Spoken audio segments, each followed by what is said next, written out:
Всем привет. Итак, спасибо всем. Спасибо, что пришли на эту встречу. Спасибо, что интересуетесь психологией, НЛП. И у нас стартует наш бесплатный двухдневный курс НЛП для коучей и психологов. Это специализированный курс конкретно для людей, которые работают в этих областях или собираются работать в этих областях. В общем, здесь мы будем много говорить не столько о личностном росте и саморазвитии, что тоже будет, но мы больше будем говорить об инструментарии НЛП. Наш курс называется следующим образом. Это НЛП для коучей и психологов. И мы будем работать над расширением нашего вообще инструментария рабочего с помощью техник, инструментов НЛП. И наша ключевая задача применить эти инструменты к тому, чтобы лучше понимать наших клиентов и давать им ощутимые результаты уже с первой сессии, потому что часто это проблема. Особенно клиенты, которые первый раз попадают к психологу. Первый раз, вы знаете, что он важен. В разных контекстах первый раз имеет значение. И этот первый раз наших клиентов, которые приходят, они часто не понимают, почему я был у психолога или у коуча, в этом есть какой-то смысл, и как делать так, чтобы с первого раза это было ценно для наших клиентов. Ну и, соответственно, если вам хочется стать специалистом, профессионалом, которого рекомендуют, который создает ценность, это тоже для вас будет интересно. У нас будет 2 дня нашей работы. Сегодня первый день посвящен темам диагностики. Как мы, будучи в помогающей профессии, как мы можем глубже понимать своего клиента, понимать глубже, чем его слова, не искажать его слова, не накладывать на него свои представления, и как чувствовать больше уверенности уже в первой сессии, работая с непонятным человеком, с непонятным запросом. Это задача нашего первого дня. Значит, я немножко расскажу о себе, что важно. Меня зовут Александр Стручаев. Мне здесь 18 лет. Я тусовался со своими друзьями. Я вырос в обычном городе. Я с города Канев. Просто с пацанами пил, курил, был стандартным подростком, но меня очень интересовала психология. И начиная с 16 лет я начал задумываться, что я хочу быть психологом, педагогом. И я там еле-еле закончил как-то эту школу с горем пополам. И я понял, что я хочу поступать на психолога. Я школу закончил плохо, я не поступил куда хотел. Я пошел учиться в училище на социального работника, закончил его с отличием. И я поступил в вуз. И вот я учился в вузе на первом курсе. Мое первое высшее образование было социальный педагог, практический психолог. Вот я поступил в вуз на первом курсе. И я сижу себе, учу эти лекции, хожу, слушаю. Честно вам скажу, что это было максимально скучно. То есть максимально скучно. Мы там учили какую-то, как называлось, этнопедагогика. Я, честно говоря, так и не разобрался, зачем мы, до сих пор для меня загадка, зачем мы это учили в вузе. Я сижу у своей сестры, просто там пишу какой-то конспект. И заходит муж моей сестры, а он тогда занимался бизнесом. И он заходит и говорит: слушай, Саш, я там узнал, что ты вот на психолога поступил, и я тебе честно скажу, что, знаете, как между нами, психология, это все шляпа. Денег ты никогда не заработаешь этой психологией. Вот тебе книга. И бросил мне на диван такую книгу, которая называется «Структура магии». Что такое книга «Структура магии»? Это не про магию, сразу вам скажу. Это книга по НЛП. Это первая книга по НЛП. И он говорит: почитай лучше эту книгу. В ней больше практики, какого-то смысла, чем в этой твоей практической, теоретической психологии. Я взял эту книгу, и здесь для меня открылась, не знаю, кто смотрел фильм «Матрица», меня как Нео выняли из «Матрицы» в реальный мир. Я понял из этой книги, как работает практическая психология. Для тех, кто не знаком с этой книгой, это в чем логика книги? Если быстро. Структура магии. Это научная работа Ричарда Бендлера, который был студентом в Калифорнии, в Пало-Альто, а его куратором, как в вузах, куратором по научной работе был Джон Гриндер. И он был лингвистом. И эта научная работа посвящена исследованию психотерапевтов, которые были популярны на то время в США, и, по-моему, все они были там в Калифорнии, тут один был, по-моему, в Фениксе. Это книга о актуальных, известных, эффективных психотерапевтов того времени. О Вирджинии Сеттер. Это книга о Фрице Перлзе, который создал гештальт-подход. И это книга о Милтоне Эриксоне, который создал так называемый недирективный гипноз, который сейчас называется эриксонский гипноз. В чем суть этой книги? А суть этой книги в том, что они, по сути, исследовали с точки зрения лингвистики, что говорят вот эти психотерапевты своим клиентам, что их психотерапия такая эффективная. И они математически, статистически вычислили, грубо говоря, это научная работа, это, еще раз, научное исследование. Это не про магию, это просто ее название, сейчас объясню почему. Они выяснили, что, оказывается, эти психотерапевты задают своим клиентам специфические вопросы. И вот эти специфические вопросы вызывают у клиентов инсайты и создают терапевтический эффект. И они собрали в этой книге, по сути, вот эти, по-моему, 11 или 12 типов вопросов, которые вы можете задавать своим клиентам. Но вопросы не случайные, не хаотические, а эти вопросы вы можете задавать, слушая в речи ваших клиентов слова, определенные словосочетания. И все построено на лингвистике. Вот мне бросили эту книгу. И знаете, что я сделал? Я прочитал вот эти какие-то приемчики, и я тут же начал применять все вот эти вопросы, начал, лечить своих друзей на первом курсе. Здесь я за одни летние каникулы после первого курса потерял половину своих друзей, потому что я начитался книг. Я потерял половину своих друзей. Я вернулся в вуз. И начиная со второго курса мне повезло, что я познакомился с людьми, которые практикуют НЛП. У меня прям в вузе были тренеры НЛП, который был, кружочек такой по психологии. Я, вот этих друзей своих потерял. И тут я начал ходить уже на практику. Начиная со второго курса я пошел учиться на курс НЛП-практик. И у меня после первых встреч практики НЛП у меня было несколько колоссальных инсайтов, которые перевернули вообще мою жизнь, реально мое представление как человека в целом. Я был студентом, мне было 18 лет. Во-первых, я понял, что эмоции – это не случайность. То есть у меня раньше как было? Я думал, что эмоция, она куда-то пришла и ушла, как ветер подул слева направо. И раньше я как делал? Я подавлял эту эмоцию. Я делал вид, что я не чувствую, или я замораживал. Такая базовая защитная реакция. Если вы в этой профессии, вы должны понимать, да, к чему я. Но я понял, что на самом деле мы, используя ум, можем управлять нашими эмоциями, менять их, при этом не подавляя. Это очень важный нюанс. И я это впервые именно в НЛП понял, когда мы делали технику определенную. Я пережил просто с помощью определенной визуализации, я пережил такое состояние, которое я переживал лет 8-7 назад, и я вызвал это состояние сам у себя.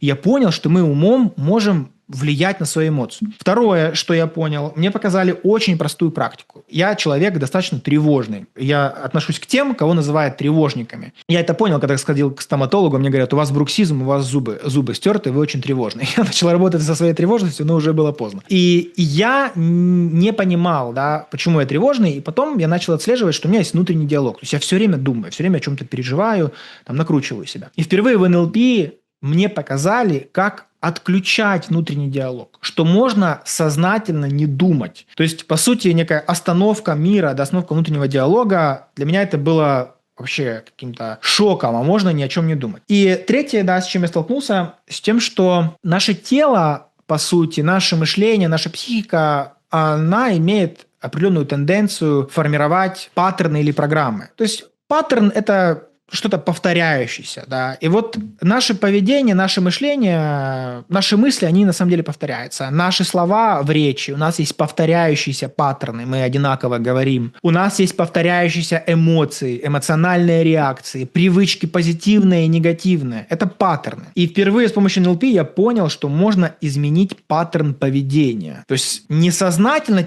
заставить себя сделать, а можно провести с собой определенную технику или процедуру, и тогда твое поведение меняется, и ты даже сам не заметил, как оно изменилось. То есть для меня это впервые было тоже после НЛП. Но что важно, о чем бы я хотел сказать здесь сразу. Вот когда я потерял друзей, и когда я пришел впервые на НЛП, на реальную практику, я понял, что книга – это очень хорошо, но в книге мы читаем сами себя. У вас наверняка был такой опыт, когда вы читаете книгу через 2 года или через 3 года, ту же книгу, которую вы ранее читали. Вы читаете и думаете, такая книга, вообще сейчас все по-другому, да, вообще вся книга вообще не такая, столько инсайтов, читаю второй раз. К чему я это клоню? К тому, что книга-то на самом деле, она не изменилась. То есть она была такая же, какой ты ее читал 2 или 3 года назад. Но изменилось твое мышление, изменился твой опыт, и теперь ты в книге видишь то, чего ранее у тебя не было. И огромное количество, к сожалению, моих коллег, с которыми я учился в вузе, они так и остались теоретиками. Они очень любят книги, не понимая, что опыт эмпирический, то, что ты проживаешь телом с точки зрения собственной психотерапии, тренировки определенных техник, это гораздо важнее, чем то, что ты читаешь. И когда я понял, что книги – это чудесно, но практика лучше, я помешался в буквальном смысле на практической психологии, на НЛП. Я начал ходить каждые выходные, какие-то тренинги, все время учился, практика. Я закончил первый бакалавриат, закончил социальной педагогики, пошел учиться на магистратуру. Я перевелся на другой факультет, пошел получать второе высшее образование. И в какой-то момент, когда моя учительница, такая женщина у нас была на кафедре, кандидат психологических наук, сейчас я бы мог оценить ее, конечно, у нее был нервный тик, она нас ругала, критиковала, унижала, рассказывала в вузе, что мы вообще после университета никому не нужны будем. И в этот момент я знал ее зарплатную ведомость. Я знал, сколько она зарабатывает. И я осознал, что после 4 курса университета я уже как психолог своими сессиями, которые у меня покупают люди, я зарабатываю больше, чем мой преподаватель в вузе. И у меня в голове кое-что схлопнулось. Я понял, насколько вот это теоретическое образование далеко от реальной практики, что в ее голове, которая, человека, который никогда никого не консультировал, а всю жизнь провел на кафедре, она нам внушала, да, что мы никто, и нам еще 5 лет ничего не светит. И знаете, что делали мои коллеги? Писали, слушали, кивали, да, мы никому не нужны. А я сижу и думаю, ребята, вы что? Говорю, очнитесь, говорю, я вот работаю. Мне как-то, не знаю, хотелось кричать, не хотелось как-то, не знаю, выделяться и говорить, слушайте, то, что вы говорите, это какая-то ахинея, да, потому что вот я работаю, вот практика, вот мои клиенты. Это было, сложно. У меня есть 2 высших образования на данный момент. Это социальная педагогика, практическая психология, и я магистр психологии, преподаватель психологии. Это мое официальное образование. То есть, по сути, я препод. Я преподавал в частных университетах, я преподавал методологию, практическую психологию. Я преподавал в Литве, в Латвии, Германии в 2013-2014 году. Мне было где-то 27-28 лет. То есть я в целом не работал в Украине, а у меня были такое турне европейское. То есть меня приглашали разные проекты, меня видели какие-то партнеры, да, и приглашали к себе в стране. Я работал несколько лет за границей. Моя первая практическая консультация за деньги случилось в 2007 году. Я уже закончил курс НЛП-практик, и меня порекомендовали как психолога моя знакомая своей знакомой. И я получил свои первые 30 евро за консультацию в 2007 году. С тех пор много всего прошло. Последние несколько лет у меня большой акцент на обучение психологов. На данный момент я работал в большом частном университете и обучал с нуля профессии психолога уже более 3000 человек. Также я обучал коучингу людей, у меня была своя школа, я преподавал в других школах коучинга, и у меня есть более 1400 выпускников, то есть я понимаю, как обучаются люди. И, кстати, одна из моих курсовых работ во 2-м вузе на магистратуре была о том, как надо обучать современных психологов. И она реализовалась через много лет. И в 2009 году я провел свой первый платный тренинг по НЛП. Это был курс НЛП-практик, НЛП-мастер. В общем, в теме давно. Через какое-то время я уже много практиковал НЛП. У меня было много опыта в разработке образовательных программ. Ко мне начали обращаться как к методологу. То есть, грубо говоря, ко мне приходили люди и говорят: Саня, вот ты там разбираешься в этой тематике, ты знаешь, как учить людей, у меня есть вот такой курс, можешь ли ты мне помочь создать такой курс? И я работал где-то 2,5-3 года методологом, у меня было агентство. И, по сути, все свои программы я создавал на основе НЛП. Почему? Потому что я делал акцент на том, как люди должны меняться во время обучения. Что во время обучения важно не только давать человеку теорию, да, как я сказал ранее, а влиять на его эмоции, в том числе, работать с его установками и убеждениями, влиять на его поведение и привычки. И я начал зашивать внутрь вот этих программ консалтинговых какие-то техники НЛП, какие-то вот методы, которые я брал из психотерапии, из коучинга. Здесь мы взяли 2 кейса, там очень много разных клиентов, но это компании, которые вы можете знать, для которых я создавал методологию, курсы, и там очень много курсов этих компаний построены на основе НЛП. BetterMe входит вообще топ-10 приложений по фитнесу и mindfulness, Mindvalley, очень огромные компании, да, сейчас. Тогда они были меньше. Курс, который Кристина Амян-Лакьяни, которая соосновательница Mindvalley, ее авторский курс тоже был создан мной. Мы разрабатывали этот курс. Кого-то из этих людей вы можете знать. Это тоже мои студенты курса NLP-практик, которые проходили. Вася Тимошенко, Алекс Алимской, Ярик Самойлов, Сережа Харунжи, Андрей Шатырко. Ну, я одних хлопцев сюда поставил, но девочки тоже есть. Мы последние 2 года очень много проводим конференций с создателями НЛП, с основателями НЛП. Питер Врица, Роберт Дилдс, Ричард Болстад, Ник Кэмп. Когда-то я читал книги с этими ребятами. Потом начал учиться у этих ребят. В какой-то момент, это смешно сейчас покажется, я когда читал книги в начале своего обучения этих ребят, для меня было представление, что все книги людей, которых я читаю, что все это люди, которые уже умерли. Каково же было мое удивление, когда в 2012-2013 году я узнал, что, оказывается, есть семинары этих людей, они живы, и что есть возможность поехать. Я начал учиться у основателя НЛП, это Джуди Делазье, это Майкл Гриндер, брат Джона Гриндера. Это тоже основатель НЛП, это моя жена и моя дочь, это одни из сооснователей. Я живу, по сути, мы ведем номадский образ жизни, мы кочевники, да, я живу часть в Испании, часть на Бали. Вот это наш ретрит на Бали, последний мы проводили летом, вот у нас был ретрит. Тоже относительно недавно мы провели самый большой тренинг тренеров СНГ со сбором в Валенсии, у нас было более 100 человек, да, это такой рекорд вообще. Мы обучаем тренеров, здесь у нас много тренеров, коучей, терапевтов. Здесь вся тематика была про терапевтические группы, ретриты, образовательные программы. Вот мы тут тусуемся, в общем. И вот, собственно, к чему все это привело. Маленькая увлеченность одним инструментом может вообще максимально развернуть вашу жизнь, если этот инструмент носит практический характер. И что становится возможным, если вы используете НЛП на практике, если вы практикуете? В общем, вы перестаете работать вслепую и исключительно доверять своей интуиции. Интуиция хорошо, и система хорошо. Комбинация интуиции и системы еще лучше. И вместо длинных каких-то разговоров тянуть резину, вы начинаете быстрее понимать, как устроен запрос вашего клиента, понимать, как клиент создает свою проблему и отличать, да, его эмоции от причин этих эмоций и влиять на это. И, собственно, в этом мне очень сильно НЛП помогло как инструмент. Дальше все, чему я не обучался, я наслаивал на вот эту базу.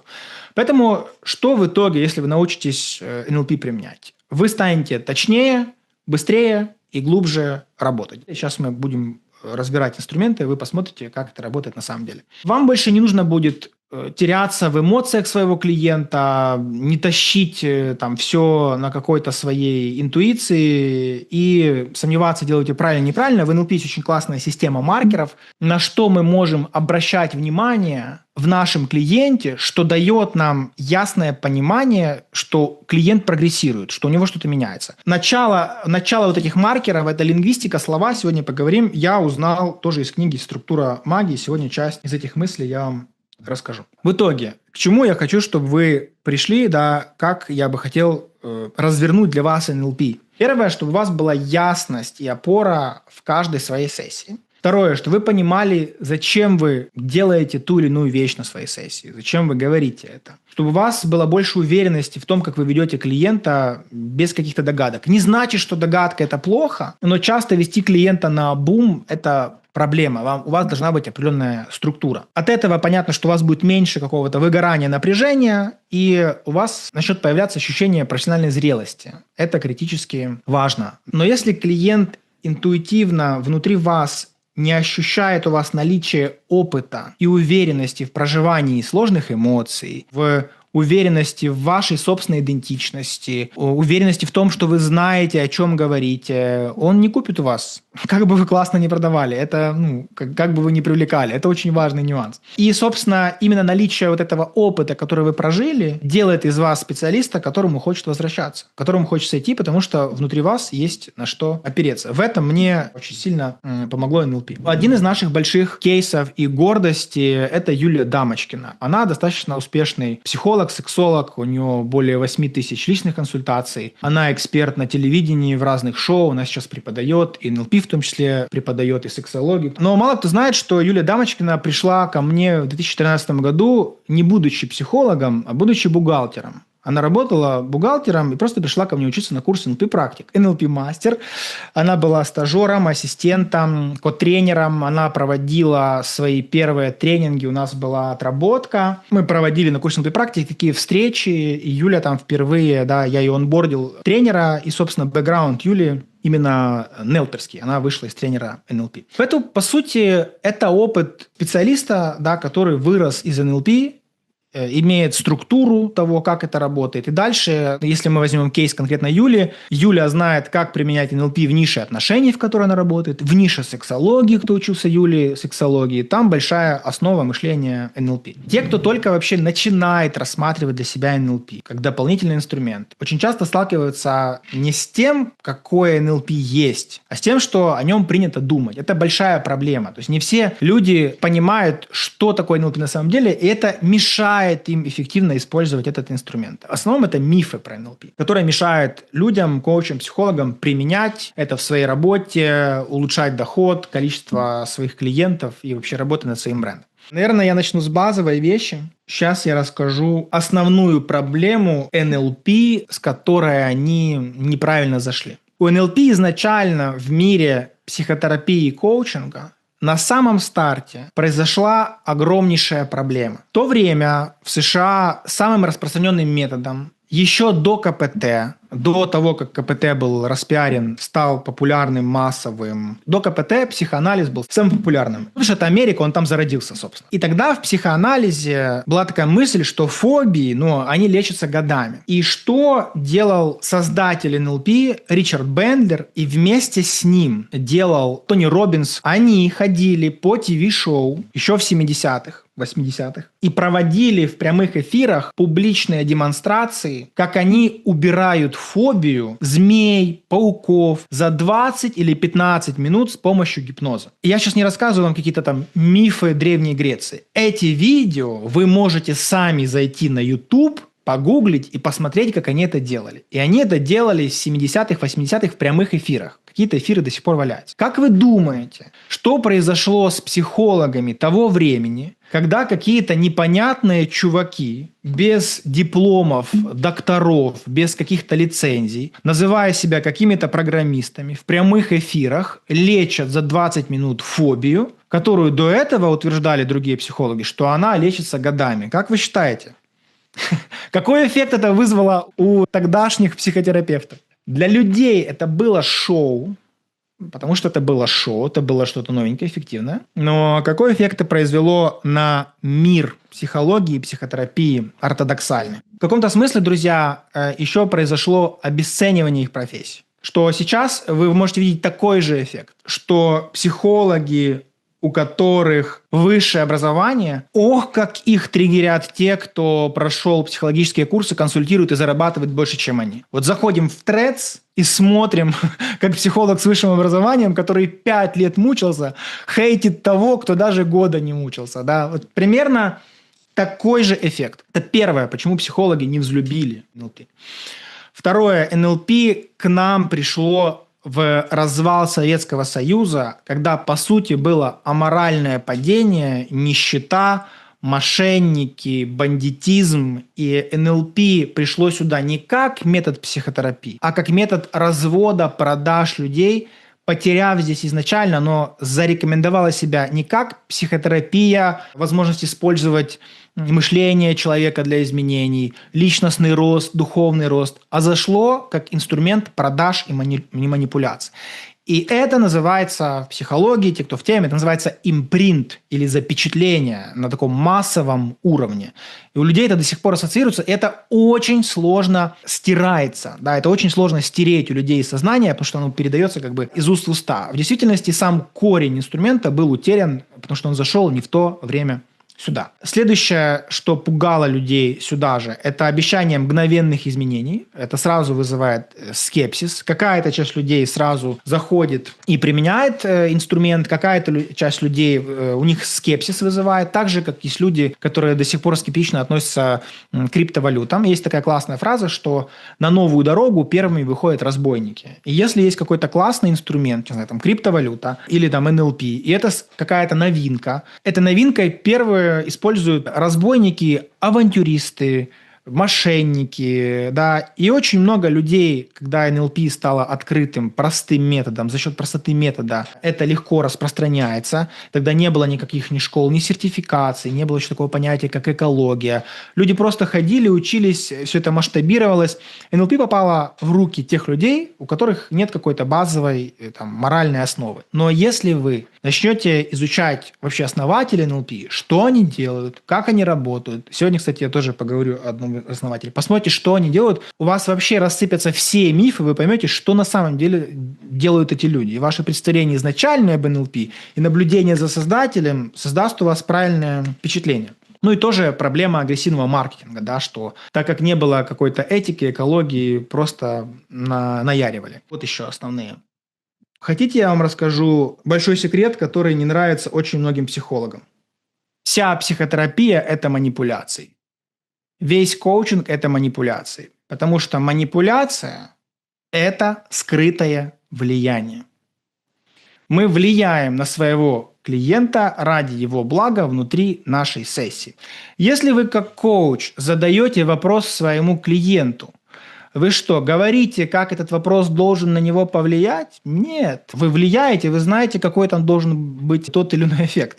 Если вы выстраиваете рапорт со своим клиентом, да, и вы налаживаете с ним контакт. Вы же используете, например, метод, не знаю, там базовый метод, возврат запроса или активное слушание. По секрету это скрытое управление, потому что вы активным слушанием помогаете у клиента вызвать ощущение, что меня слушают и я могу доверять. Поэтому правда в том, что вся психотерапия и коучинг является скрытым управлением нашим клиентом в его благо. И НЛП, и манипуляция существовала задолго до НЛП. Второе, что НЛП – это исключительно гипноз. Да, в НЛП есть небольшая часть гипноза, но это 1/8 всего НЛП, которая там внутри есть. Кто-то вообще утверждает, что НЛП – это псевдонаука, и она вообще не научна. Ребят, а вы вообще в курсе, сколько есть научных методов, научно доказанных в целом в мире?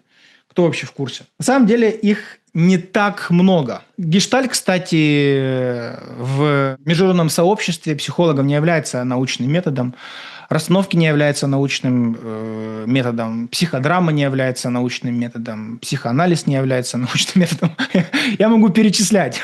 С точки зрения того, что вы считаете научным методом, доказанным, есть ДПДГ, КПТ и еще парочка. Но в большинстве случаев эти методы они больше подходят под категорию науки и искусства, нежели под науку. Поэтому, по сути, НЛП никогда не представлялось наукой. Оно является неким интегральным знанием о мышлении человека. Это скорее модель практической психологии. Хотя, если вы почитаете первую книгу по НЛП, это исключительно научная работа. Более того, я скажу даже, что 90% психологов, которым я рекомендовал почитать эту книгу, ее не дочитали, потому что для них это оказалось интеллектуально очень сложно. Для кого-то НЛП – это волшебные фразы, какие-то фразочку я скажу, и будут изменения. НЛП слова – это поверхностный слой. В НЛП есть масса инструментов, где вы помогаете своему клиенту даже без слов. Сегодня об этом поговорим. НЛП – это что-то устаревшее из 90-х. Это классика. Как и любой метод,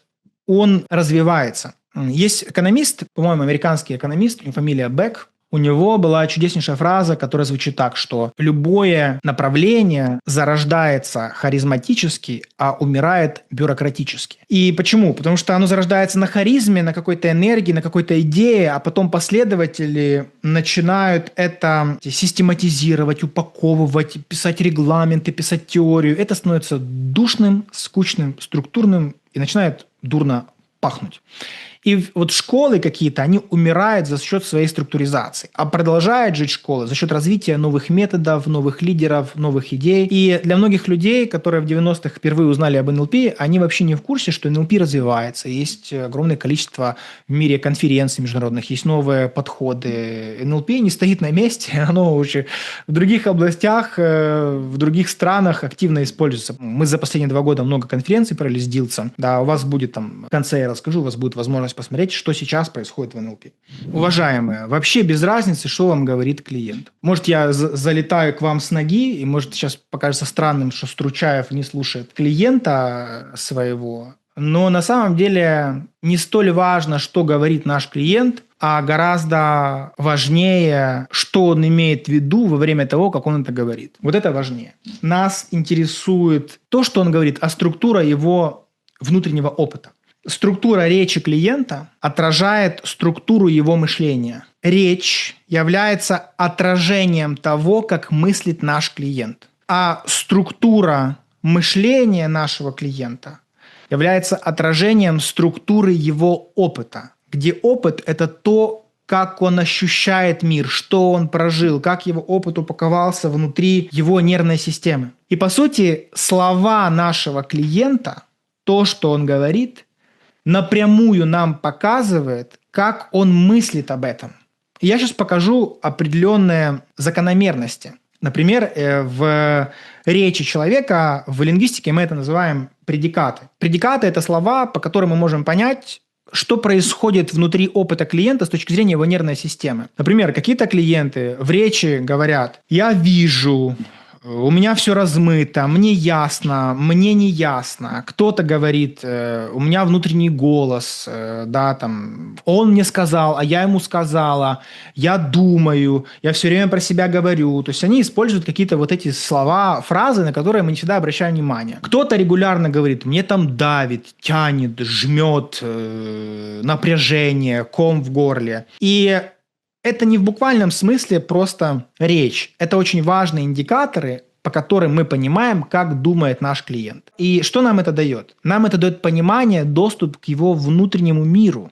Как думает наш клиент и в чем его загвоздка. Может прозвучать как жесткие какие-то ярлыки. Да, один мой студент, у него как-то спросили, кстати, Саша, у него имя было: «Саша, ты визуал, аудиал или кинестет?» Он говорит: «Я натурал». Давайте мы не будем делать жесткие какие-то ярлыки. Мы все видим, слышим и чувствуем. Да, дело не в этом. Но есть так называемая ведущая система, которая влияет на то, как мы проживаем. Например, кинестеты, люди, которые чувствительны, очень часто эмпатичны и путают свои эмоции с эмоциями других людей. И их проблема в том, что они не могут отличить свои чувства от чувств других людей. И носят в себе чувства других людей. И думают, что у них проблема с их чувствами. Эти же люди за счет своей эмпатичности не всегда могут отстаивать свои собственные границы, потому что они чувствуют, как они кого-то обидят. Эти же люди склонны к тому, чтобы залипать в негативных состояниях, потому что их эмоциональное состояние съедают их интеллект. Это метафора. Они вместо того, чтобы думать, ясно мыслить, отстраниться, они погружаются и по кругу находятся в негативном, депрессивном трансе своих переживаний. И на самом деле речь нашего клиента и показывает, как он думает, как он воспринимает мир, через какой фильтр он воспринимает мир. Где здесь проблема? Что часто консультант, коуч или психолог, не понимая, что основной способ восприятия клиента – это кинестетика, пытается своему клиенту рассказать какие-то умные истории, переубедить его. Короче, он ему заливает в уши какую-то информацию, думая, что это очень важно. Он его заставляет визуализировать какие-то картинки, он что-то там ему рассказывает или показывает, не понимая, что его клиент не понимает, он не обрабатывает так информацию. Он обрабатывает чувства и переживания. И правда в том, что разговоры с этими клиентами бесполезны. Вообще, в принципе, они бесполезны. Они не обучаются от разговоров. Внимание, вопрос. Как вы считаете, как обучаются и меняются люди с ведущей кинестетической системой? Через опыт, через тело. Приведу простой очень пример работы с точки зрения обучения. Вот я обучаю людей, как мы это используем в методологии. Вот я человеку показываю бесконечные демонстрации каких-то техник. Я показал, допустим, как там гипноз делается, как делать ту или иную технику, работать там с убеждением. И кто-то, кто мыслит визуально, он увидел, и у него уже есть понимание, что надо делать. У него картинка. И он пошел, он такой, все, я понял, он увидел, и пошел делать. Кто-то увидел, но пока ты ему не расскажешь, он будет, а у меня есть вопрос. А расскажите, что вы сделали? Ты ему говоришь инструкцию, он ее послушал и такой, я понял. И всегда есть на тренингах определенная категория людей. Ты ему показываешь, ты ему, прости господи, рассказываешь миллионный раз, показываешь, рассказываешь. И у него лицо просто, он вообще впервые это видит, ничего не понимает. Выглядит тупым. Но потом этот человек идет, делает практику, возвращается после практики, говорит, я все понял. А почему он понял? Да потому что он сделал. Да. И ваша задача понимать, что происходит с вашим клиентом, как он меняется, и использовать тот канал, который для него, собственно, максимально полезен. Но для этого вам самим надо определить, что для вас свойственно, и перестать навязывать клиенту свой способ мышления, работать его способом мышления. Вот очень простая идея. Важно понять следующее, что не важно, что клиент говорит. Важно то, какой опыт у него скрывается за этим конкретным словом. Потому что то, как вы понимаете какое-то слово или явление, очень сильно может отличаться от того, как это понимает и проживает внутри ваш клиент. Самый простой и базовый эксперимент. Представьте яблоко. Просто такая максимальная инструкция. Представьте яблоко. Где-то в пространстве перед собой. И представляйте его. Идите за моей инструкцией. Сейчас я задам вам некоторые вопросы. Какого цвета у вас яблоко, которое вы представили? На каком расстоянии от вас это яблоко? Вы его внутри видите, вы видите его на расстоянии у себя, визуализируете 50 сантиметров, метр. Оно у вас больше прямо перед вами или слева, или справа? У кого яблоко у вас цельное или оно разрезанное? Да, тоже важно. И теперь, внимание, вопрос. Какая у вас от яблока первая ассоциация? Вот вы смотрите на яблоко, какая первая мысль приходит от этого яблока? Вторая ваша реакция на яблоко. Смотрите, начинается. У кого-то, кто-то описывает свой вкус. Кто-то говорит, хочу укусить. У кого-то пошли метафоры. Белоснежка. Да, кто-то такой красивая. И вот даже по вашим ассоциациям понятно, какая у вас ведущая репрезентативная система. У кого-то репрезентативная система красивая, что говорит о том, что человек больше визуальными характеристиками, да, считывает. Кто-то уже, оно там кислое, сладкое, хочу его съесть, уже запах, кинестетика. Да, кто-то там, ну, редко там пишут хрустящее. О чем это говорит? Смотрите, я прошу вас всех представить один опыт. Но то, как вы представляете этот опыт, внутри вашей картины мира абсолютно разный. И когда мы с вами в процессе сессии говорим о чем-то, например, ваш клиент вам говорит, вы знаете, мой муж меня не уважает, или там моя жена меня не уважает. И что происходит автоматически внутри вашей картины мира? Вы такие, ну да, не уважает. И у вас есть полное ощущение, что вы понимаете своего клиента. Но в этот момент, когда у вас и складывается это ощущение, что вы понимаете своего клиента и начинаете ему задавать вопросы из своего понимания, вы забываете, что то, как клиент думает об уважении, и то, как вы думаете про уважение, это может быть абсолютно две разных вещи. Давайте еще сделаем с вами очень простой эксперимент. Такое слово «молоко». Оно очень простое, распространенное, все знают, что такое молоко. Напишите, пожалуйста, быстро в течение 1 минуты первые 10 ассоциаций, которые к вам приходят в голову на слово «молоко». Просто 10 слов подряд. Вот первые, которые приходят. Пишем прямо сейчас. Сейчас будет эксперимент психологический. 10 слов, минута пошла. В общем, как удобно, пишите.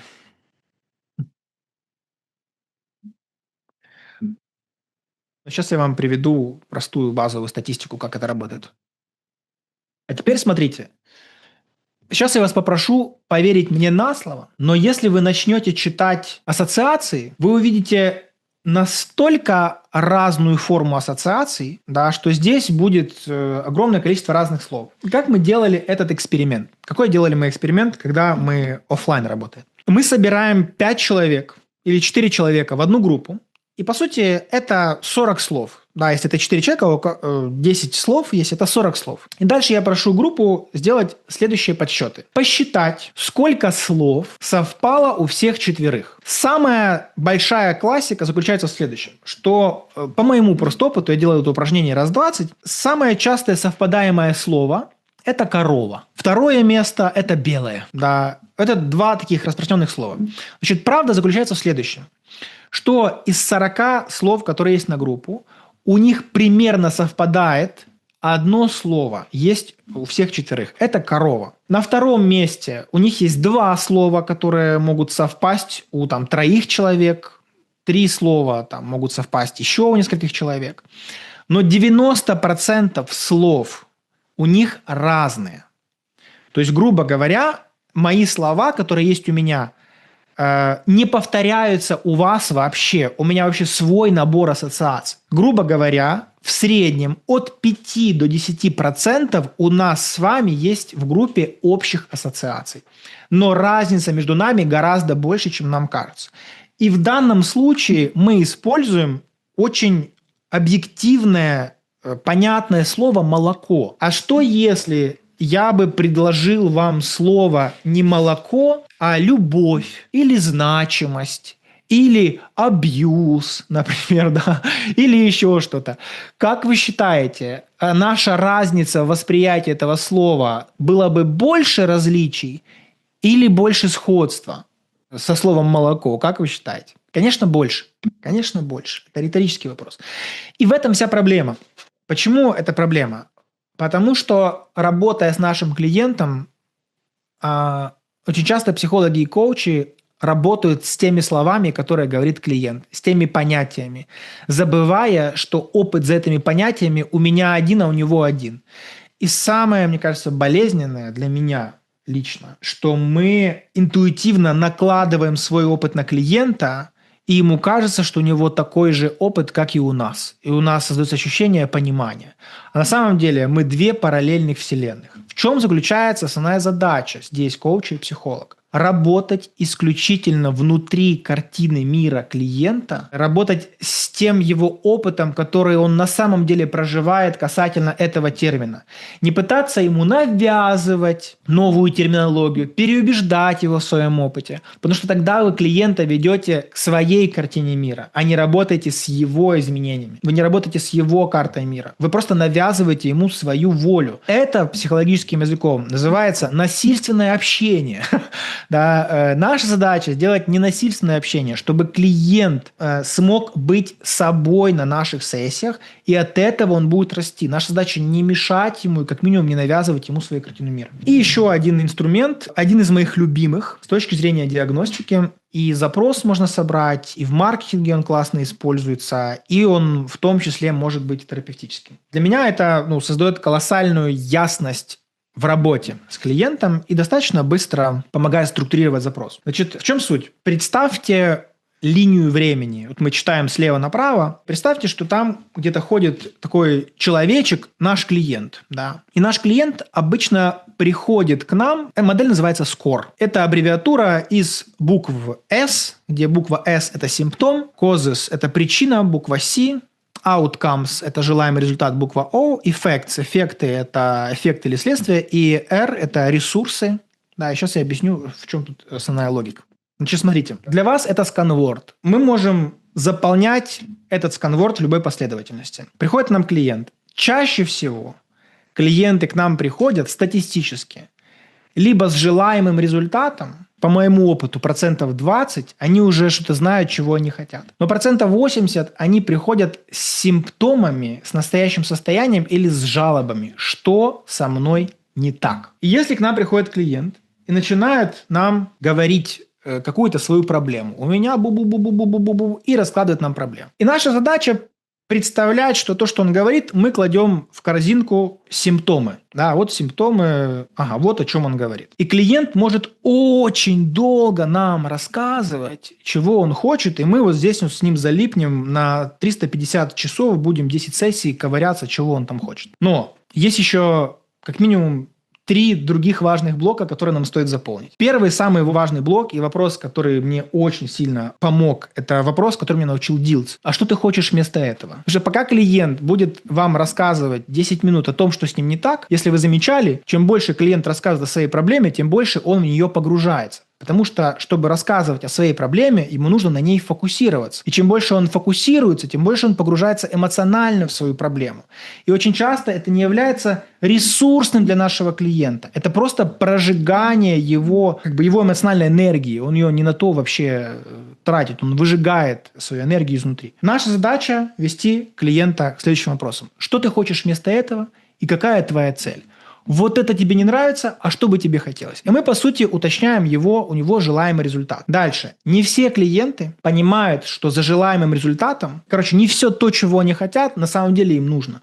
И нужно перепроверять клиента, реально ли ему нужен этот результат. Этого ли он хочет? Потому что вы можете работать с сложными запросами клиентов и сложными целями, с ложными.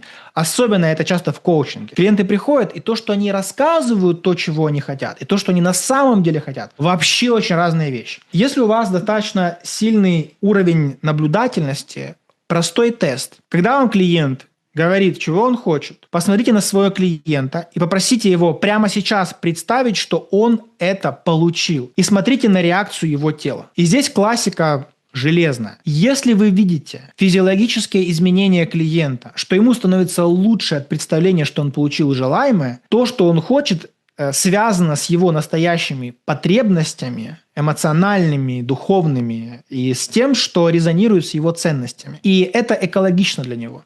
Если клиент после вашего вопроса задумался, начал потеть, делать какое-то тяжелое лицо, я вам говорю, его тело будет отвергать желаемый результат. А он рационализирован, он из головы, он не от сердца. Он будет вызывать у него аутоиммунное заболевание, условно, да. Он против своих ценностей пойдет. Поэтому наша задача прояснять, что будет, когда клиент получит желаемый результат, то есть его эффекты. И когда у вас есть 3 таких важных блока, симптомы, желаемые результаты, когда ты получишь желаемый результат, что будет в будущем, есть простой вопрос: а почему ты до сих пор не там? Как ты понимаешь, что тебя вообще сдерживает? Как ты пришел к этим симптомам? Да? И мы идем в причину. Чаще всего причина в прошлом. Да? Что-то произошло там в прошлом, что привело меня сюда. Это может быть одна причина, это может быть ряд причин. И вот здесь происходит самое интересное. Как вы понимаете, какой метод, какая техника, какая интервенция должна быть следующая? Очень часто клиент, коуч-психолог подбирает интервенцию, подбирает вмешательство, технику на неполных данных. Но когда вы понимаете, что сейчас происходит с клиентом, чего он хочет вместо этого, как он будет себя чувствовать, когда он это получит, какая причина этого, ваш выбор в инструменте гораздо точнее, гораздо яснее, потому что вы понимаете, а инструмент, который, ресурс, это сейчас мы ресурсы разбираем, буква R, это по сути такой мостик, который переводит клиента от симптома к желаемому результату. И когда вы выбираете этот мостик, вы уже можете проводить какие-то параллельные связи. Вы сможете понимать, а инструмент, который выбираю, он вообще решает эти причины, или он только с симптомами работает? Он вообще решает этот симптом, или я просто решил сделать технику, которая ко мне пришла в голову или которую меня учили? А ресурс или технику, которую я предлагаю, или стратегию работы, она ведет клиента к желаемым целям? Она поможет ему создать долгосрочный эффект, о котором заявил клиент, или мне нужно что-то другое. И по сути вот этот мостик мы можем строить более точно в краткосрочной работе, в выборе техник, долгосрочной работе на основании 4 простых блоков.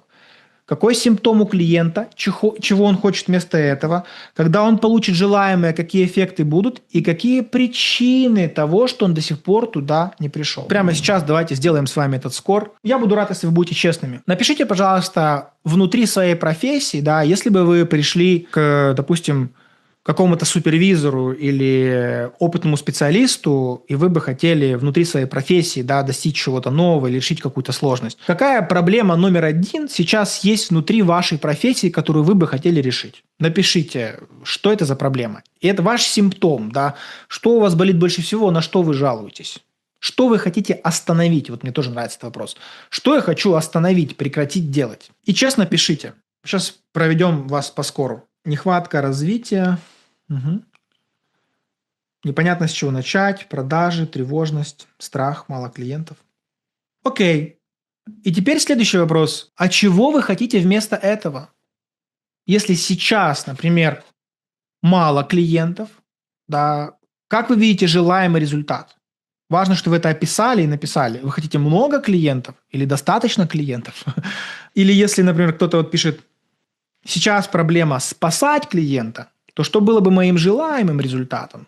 Не спасать, а что? И здесь важна ваша позитивная формулировка. И напишите, да, что будет для вас желаемым результатом. От симптома к желаемому результату. Куда вы хотите прийти? Что вы хотите вместо этого? Кто-то хочет очередь. Кто-то хочет достаточно.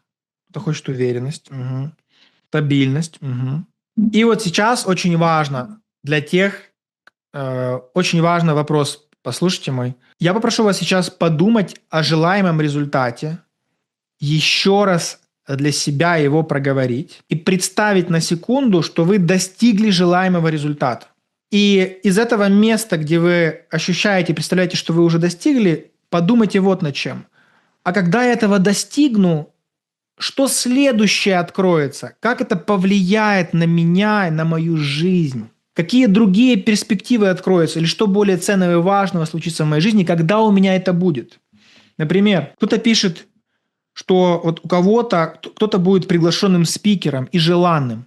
И представь, что ты уже приглашенный спикер, ты уже желанна, и какой эффект это окажет на твою жизнь? Что появится в твоей жизни, когда это появится? Кто-то пишет, что спокойствие. А когда у тебя будет спокойствие, что даст тебе спокойствие?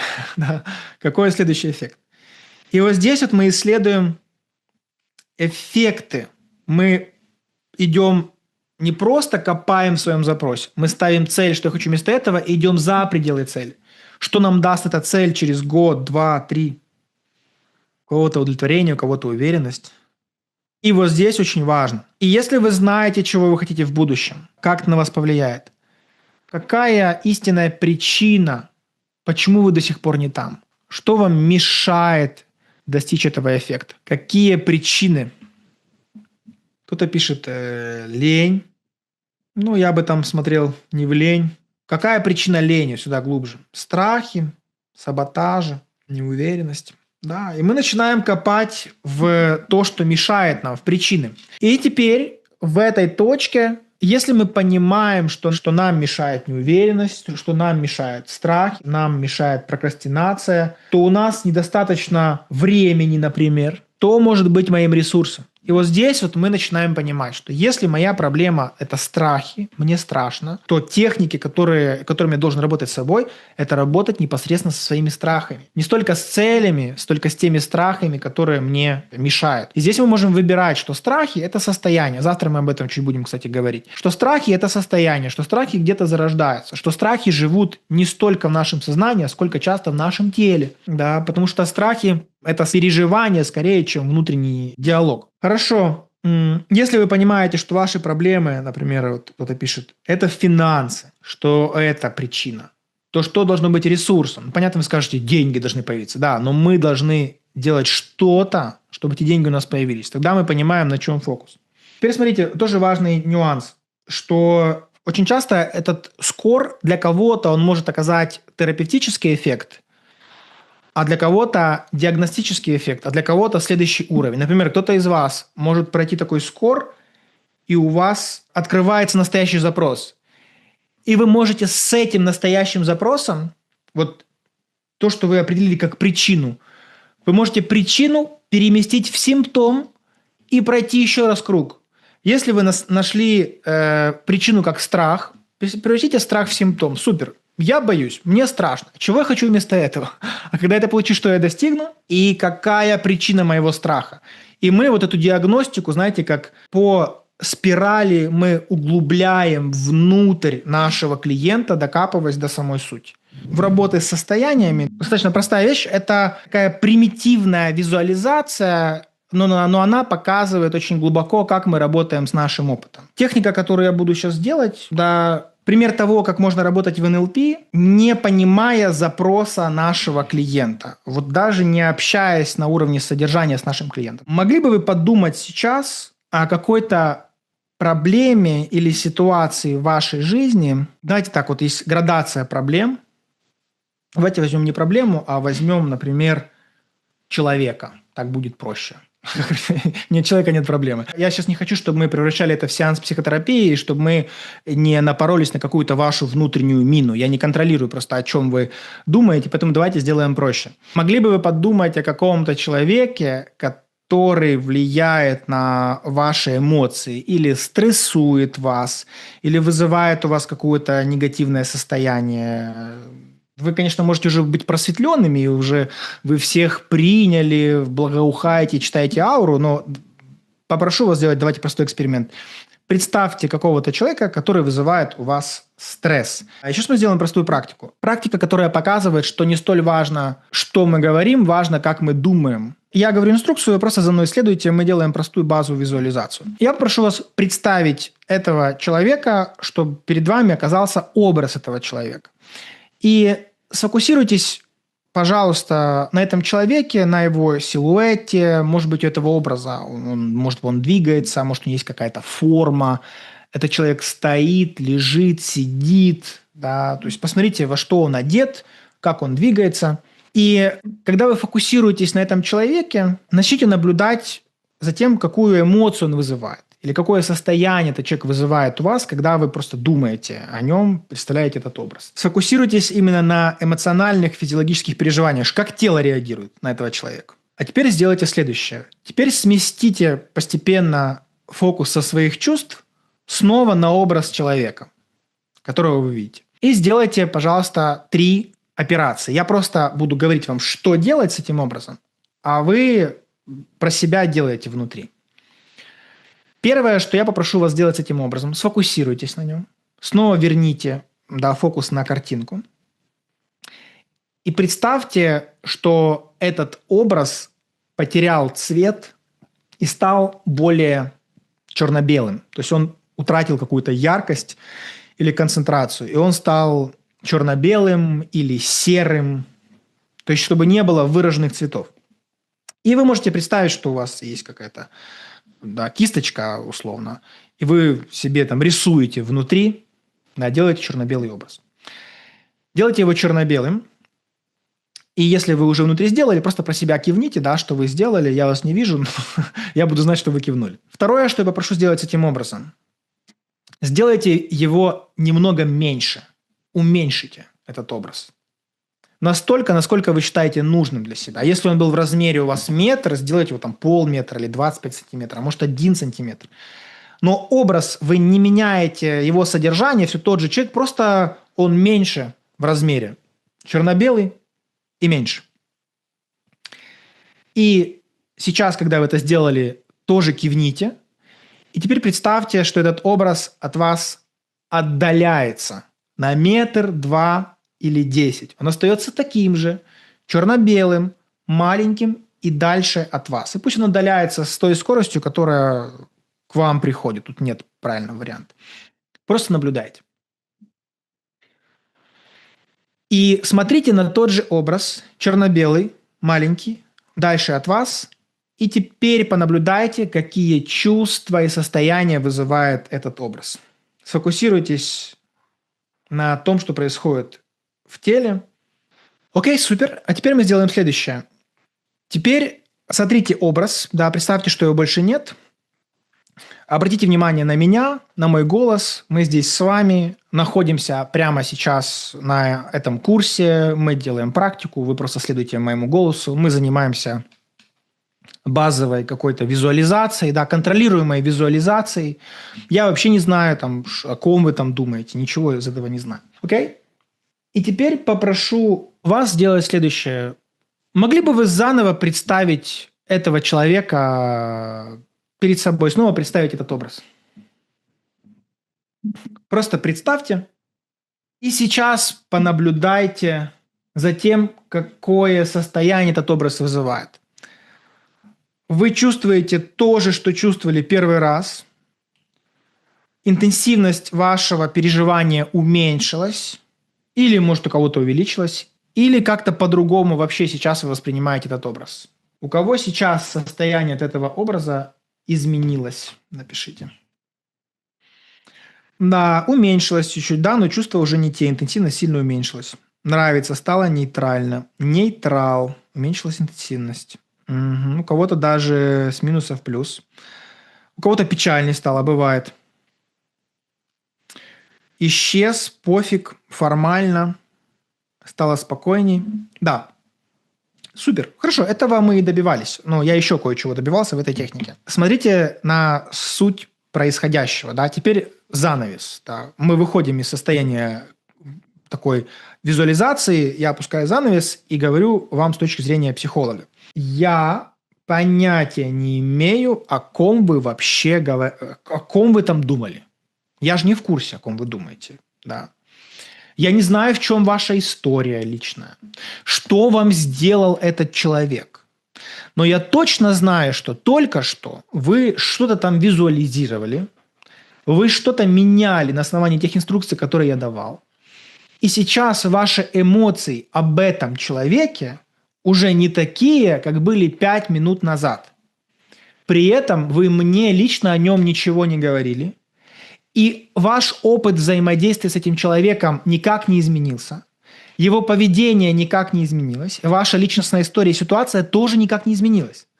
Но изменилось ваше состояние. И оно изменилось за счет чего?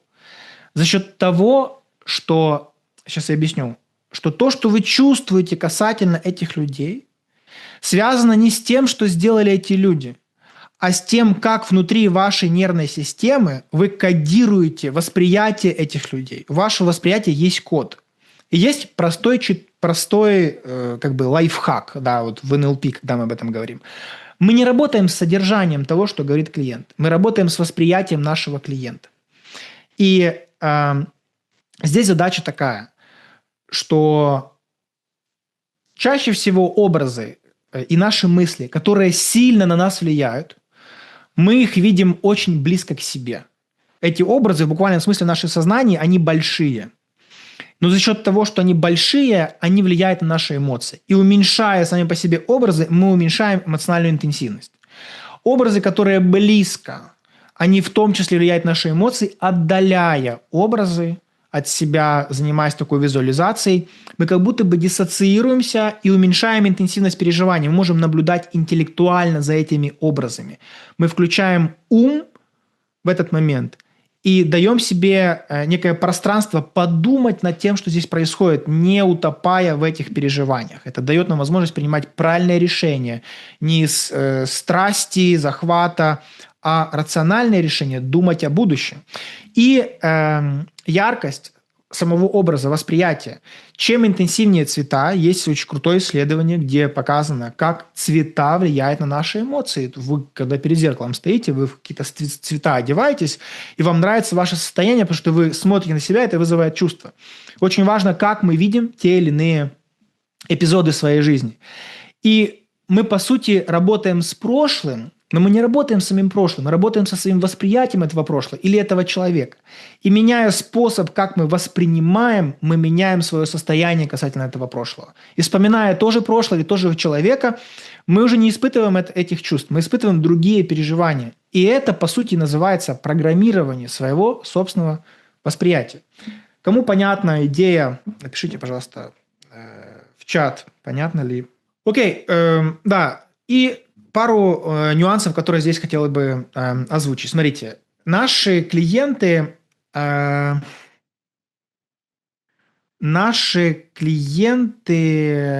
не живут в словах, они живут в вот этом своем внутреннем опыте. И наша задача работать с этим их внутренним опытом. Это меняет. Вы мне ничего не говорили, вообще ничего не говорили. Я просто работал исключительно с вашим внутренним опытом вашей ситуации, и это влияет на ваше состояние. Слова – это просто какое-то описание, но не сам процесс. Наша задача – работать с тем процессом, который за словами. История клиента о себе не равно запрос настоящий, с чем он хочет работать.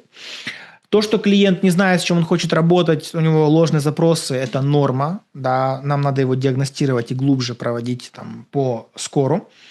И, по сути, вот состояние клиента и ваше состояние в том числе, мы завтра об этом будем говорить, оно и определяет вообще ход всей сессии, как клиент себя чувствует. Потому что некоторые из вас вот здесь даже в этом чатике, заметьте, что мы же с вами только онлайн связаны, у некоторых из вас есть инсайты, вы там получили коуч-сессию, эмоцию какую-то пережили, а мы с вами работаем 10 минут максимум онлайн, я вас не вижу, вы меня видите. Понимаете, да?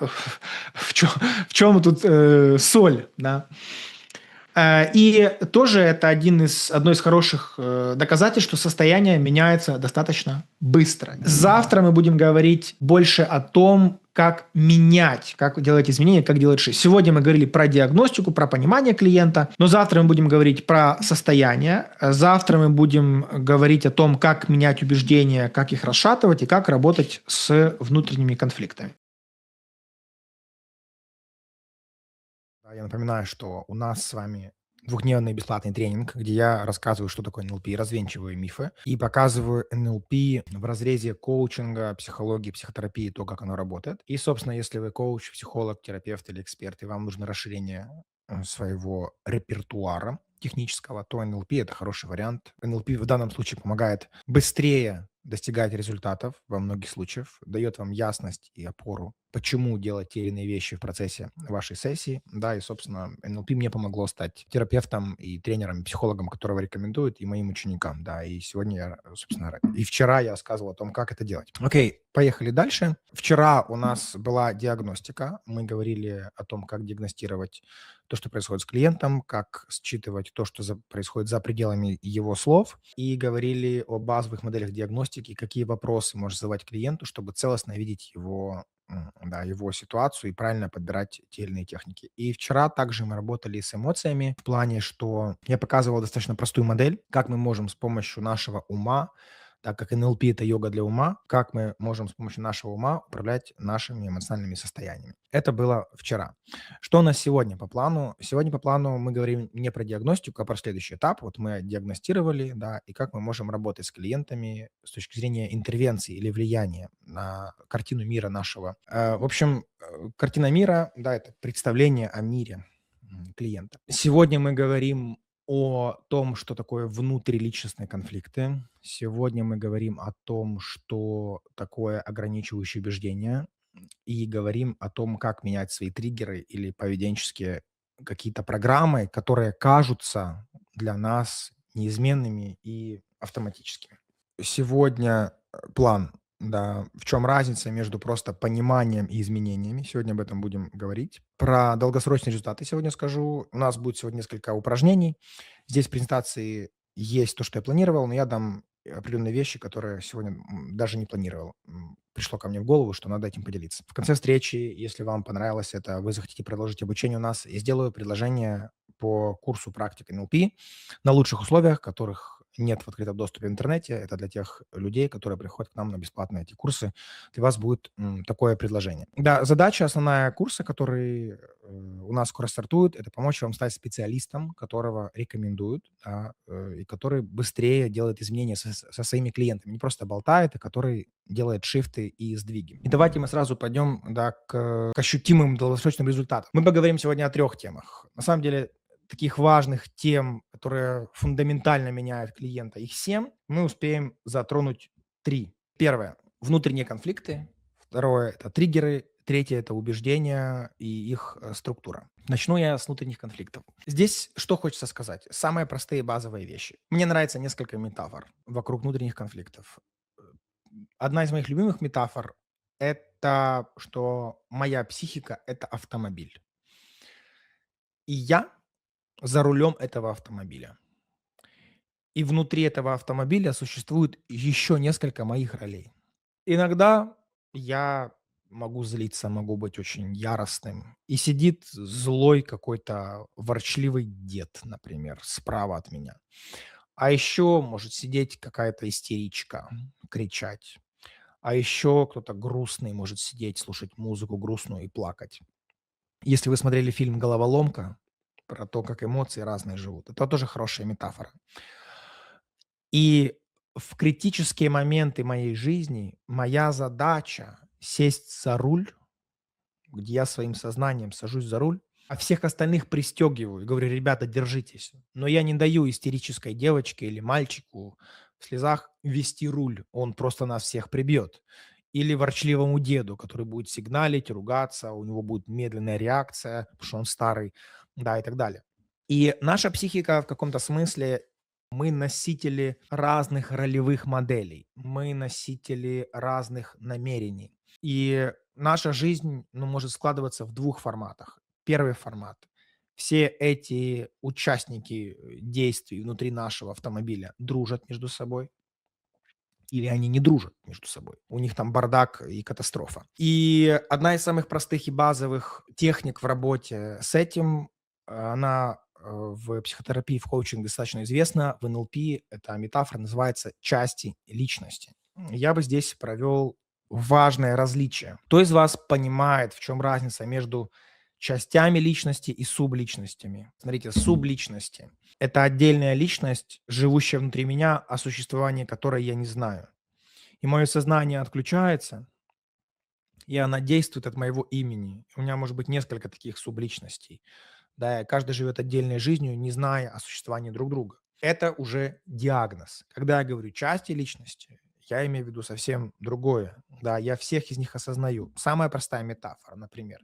Одна ваша часть личности хочет сегодня лечь пораньше и отдохнуть. А вторая часть вашей личности почему-то хочет смотреть Netflix или сидеть в "Инстаграме", залипать очень долго. Ваша часть личности, например, одна, хочет, взять и начать учить английский, а вторая часть личности вас, от этого отталкивает. Или ваша часть личности хочет наконец-то каких-то глубоких, доверительных, да, и близких отношений, но делает все возможное, чтобы оттолкнуть партнера. Одна ваша часть личности хочет разбогатеть и жить счастливой жизнью где-нибудь, не знаю, на острове, ну, просто хотите заработать денег и построить классный образ жизни, а вторая часть личности боится этого же достичь. И с чем мы сталкиваемся? Мы сталкиваемся с типичным базовым саботажем внутри себя. Да, хочу, но боюсь, да, классика. В чем здесь мысль? Я проговорю вам одну историю, которая лично произошла со мной. Когда-то я курил. Я начал курить с 12 лет. Я достаточно ранняя пташка во всем. И я в 12 начал курить и курил исключительно до 24 лет. То есть стаж курения у меня 12 лет. Это пачка в день. Ну, классика. Ты сначала по чуть начинаешь, потом это пачка в день. И я уже учился в университете, я все еще курил, я уже был психологом, я уже даже преподавал тренинги по НЛП. У меня были мои первые тренинги по НЛП. Я все еще курил, и я пробовал разные подходы. Я так пробовал, это пробовал. То есть я с разных заходов пробовал курить. И в какой-то момент у меня схлопнулось. Я начал изучать как раз вот эту тематику с частями личности. И что я осознал? Что в НЛП есть такой базовый постулат, он звучит следующим образом, что в любом поведении человека есть позитивное намерение.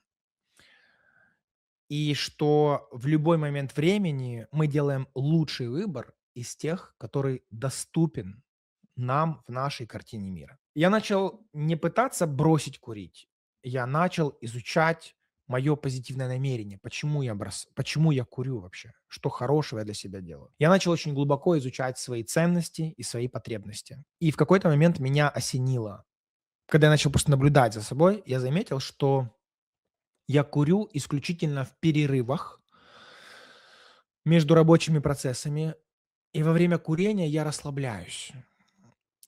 И я начал изучать следующую вещь. А что, если бы я сейчас расскажу метафору, ну, вообще терапевтическую, и вы можете, если хотите, можете делать со мной. То есть у вас есть какое-то поведение, которое вы считаете нежелательным.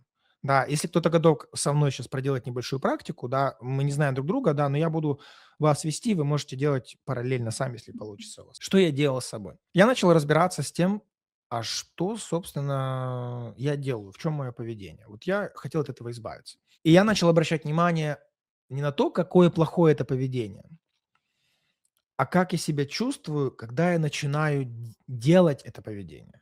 Какое у меня состояние предшествует тому, что я тянусь за сигаретой. И там всегда есть один важный нюанс. Обычно любое поведение наше, любое абсолютно поведение, если понаблюдать, оно сопряжено с определенным психоэмоциональным состоянием. В одном состоянии мы так себя ведем, например, утром вы проснулись в хорошем настроении, вы веселы. В другом состоянии вы проснулись утром в каком-то негативном, вы по-другому себя ведете. То есть наше состояние влияет на наше поведение. И я начал замечать, что у меня в моменты, когда я хочу курить, у меня специфическое эмоциональное состояние, и оно в том числе связано с физиологией.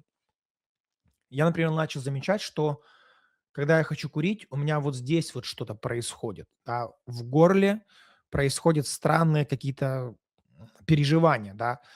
И я бы хотел, чтобы вы начали фокусироваться, думая о своем нежелательном поведении, не на том, что поведение плохое, я хочу это бросить, а начали фокусироваться на своей физиологии.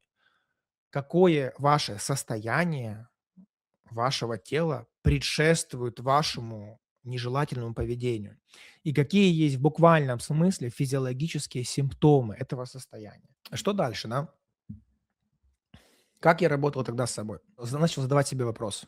Окей, я курю, вот это состояние. И дальше мы начинаем превращать так называемое свое нежелательное поведение, начинаем думать об этом как о части личности, что одна часть личности моя, она очень хочет бросить курить, и она уже несколько лет делает попытки бросить курить.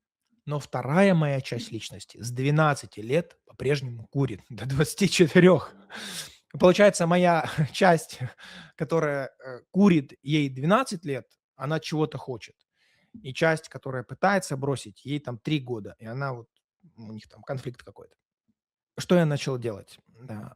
Я начал наблюдать, что я чувствую, и начал играть в такую метафору. А что, если за мое поведение отвечает какая-то конкретная часть личности во мне, и у нее есть позитивное намерение? Я начал исследовать его. Как исследовать это позитивное намерение? Нужно сделать несколько глубинных вопросов шаг за шагом. Я сейчас уже точно, я не вспомню, как это было, в точности. Это было много лет назад, да, это было больше 10 лет назад, но я помню итог этой работы, да, и помню определенные слои. Я вспоминал, что когда я делаю затяжку, да, зачем я курю? Я делаю затяжку, и я понимаю, что я таким образом как будто бы обнуляюсь. Вот как будто бы у меня стирается внутренний диалог. Да, и я задаю себе простой вопрос. Вот когда я курю, что хорошего в этом курении для меня? Какую выгоду прямо сейчас я получаю, когда я курю? И вы тоже себя спрашиваете, когда вы делаете то, что вы делаете, свое поведение, как если бы вот эта часть личности была. Представьте, что вот это ваши физиологические чувства, например, у меня это комок в горле был, представьте, что это и есть та часть личности, она таким образом проявляется в вас, которая отвечает за ваше нежелательное поведение. И представьте, что вы как будто бы с ней общаетесь. Да, это выглядит, может быть, странно, но мы используем это как метафору, что я настраиваю взаимоотношения с теми чувствами, которые внутри меня есть. Да, как иначе мы будем строить отношения. И мы представляем, что это такая форма диалога. И что я начал исследовать? Я понял, что когда я затягиваюсь, как будто бы отключается внутренний диалог, и мне как будто ясно. Да, то есть я курю, чтобы перезагрузиться. И это интересный вывод был. Дальше я задаю себе вопрос: хорошо, а когда я перезагрузился, вот что передо мной это, открывает, когда я перезагрузился? Я понимаю, что в перезагруженном состоянии, когда я перезагрузки, я могу делать что-то новое, я могу быть каким-то более творческим. И как-то странно, да, если вы послушаете цепочку логическую, я курю, чтобы перезагрузиться, а перезагрузка мне нужна, чтобы делать что-то новое, делать какое-то творчество. Я выхожу на следующий уровень смыслов. Мы видим, что наша психика и наши смыслы, они имеют слои. И вы можете задавать себе точно такие же вопросы. Да, а что в этом полезного? Когда я достигаю желаемого результата, что за этим еще более глубоко? Копаясь таким образом, я понял, что курение в конечном итоге дает мне определенное состояние гармонии.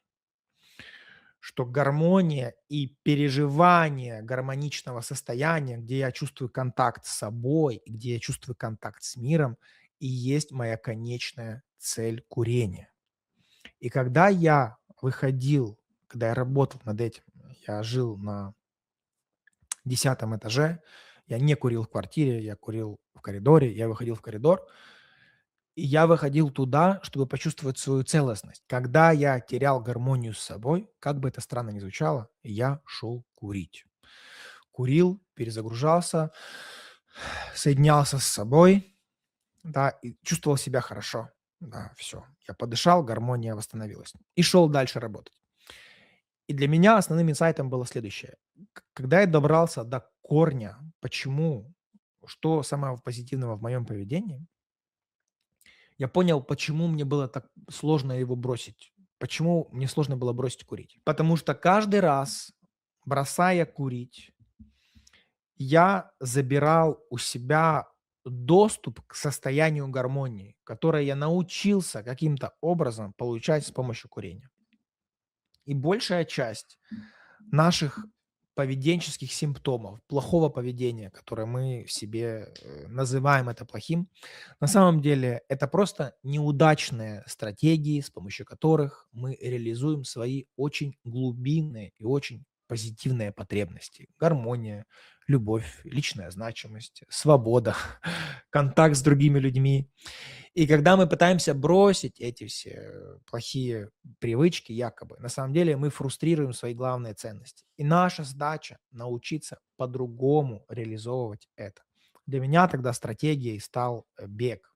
Я понял, что я пытался понять, что может заменить мне курение, да, но при этом, чтобы новая модель поведения давала мне определенную гармонию. И я пробовал разные виды спорта. И я понял, что именно бег мне заменит это. Я начал тренироваться, и у меня был большой этап моей жизни, около 4 или 5 лет, когда я много бегал, я пробежал несколько марафонов, несколько ультрамарафонов, да, и все. Просто в курении не было какой-то потребности.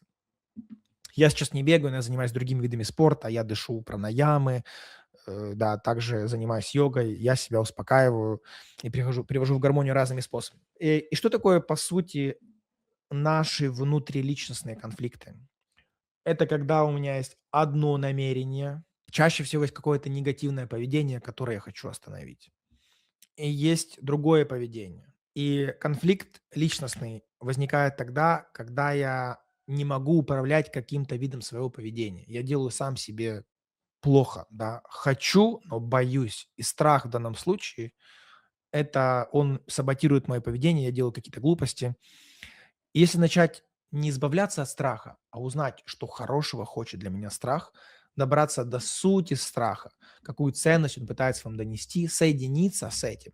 Только в таком случае, в полной ясности, в полном понимании, какое позитивное намерение моего симптома, помогает мне выбрать правильную стратегию поведения. И так меняются эти конфликты. Тогда вы становитесь целостны. Мы не целостны из-за непонимания своих собственных потребностей. Еще классная метафора внутреннего конфликта для вот людей с высоким требованием к себе. У них какая сложность? То, что у них есть внутренний исполнитель, это я тоже все метафоры говорю вам, да, у них есть внутренний исполнитель и внутренний руководитель. Вот этот внутренний руководитель — это типа ваша часть, которая: так, все, с завтрашнего дня, не знаю, не ем сладкое, хожу в спортзал, занимаюсь вот этим, как бы сами себе дали установку. Утром просыпаетесь, и вашему исполнителю внутреннему надо делать, а он никогда не делал. Он никогда в спортзал не ходил, сладкое все время ел, он вообще в другом тренирован. Или он что-то новое делает. Ну, если человек вы стажера как руководитель наняли на работу, а он делает это первый раз, он неопытный, ну что, будет у него получаться, как вы считаете? С первого раза все идеально? Конечно, нет. Он лажает, тупит, факапит, забывает, делает криво, делает чуть-чуть, быстро устает. А ваш руководитель сверху: ба-ба-ба-ба-ба-ба-ба, сколько можно, да-на-на. И вы начинаете именно вот бычить этого своего бедного стажера. Вы сами ему поставили задачу невыполнимую, сами выбрали человека, который не умеет, и сами его мочите. Так прикол еще в том, что это вы и есть. Вы сами мочите себя. И потом руководитель разочарован, потому что стажер у него идиот.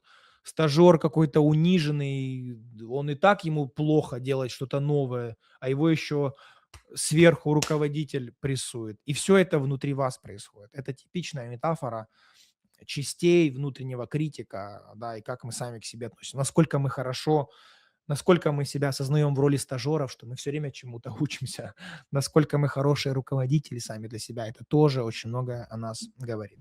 Второе, да, на что бы я сегодня хотел обратить внимание, это триггеры. Мне нравится следующая метафора. На NLP-курсе мы много об этом говорим и внедряем достаточно простую концепцию. Кто-то из вас не знаком.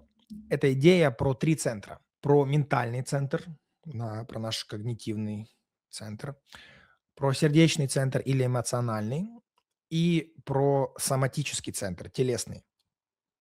Что очень часто наши конфликты, они происходят между этими 3 центрами. Условно, мое тело, мой соматический центр, сома– это тело, оно что-то делает, само по себе живет. И вы мозгом пытаетесь сказать своему телу: слушай, хватит это делать, остановись, не надо.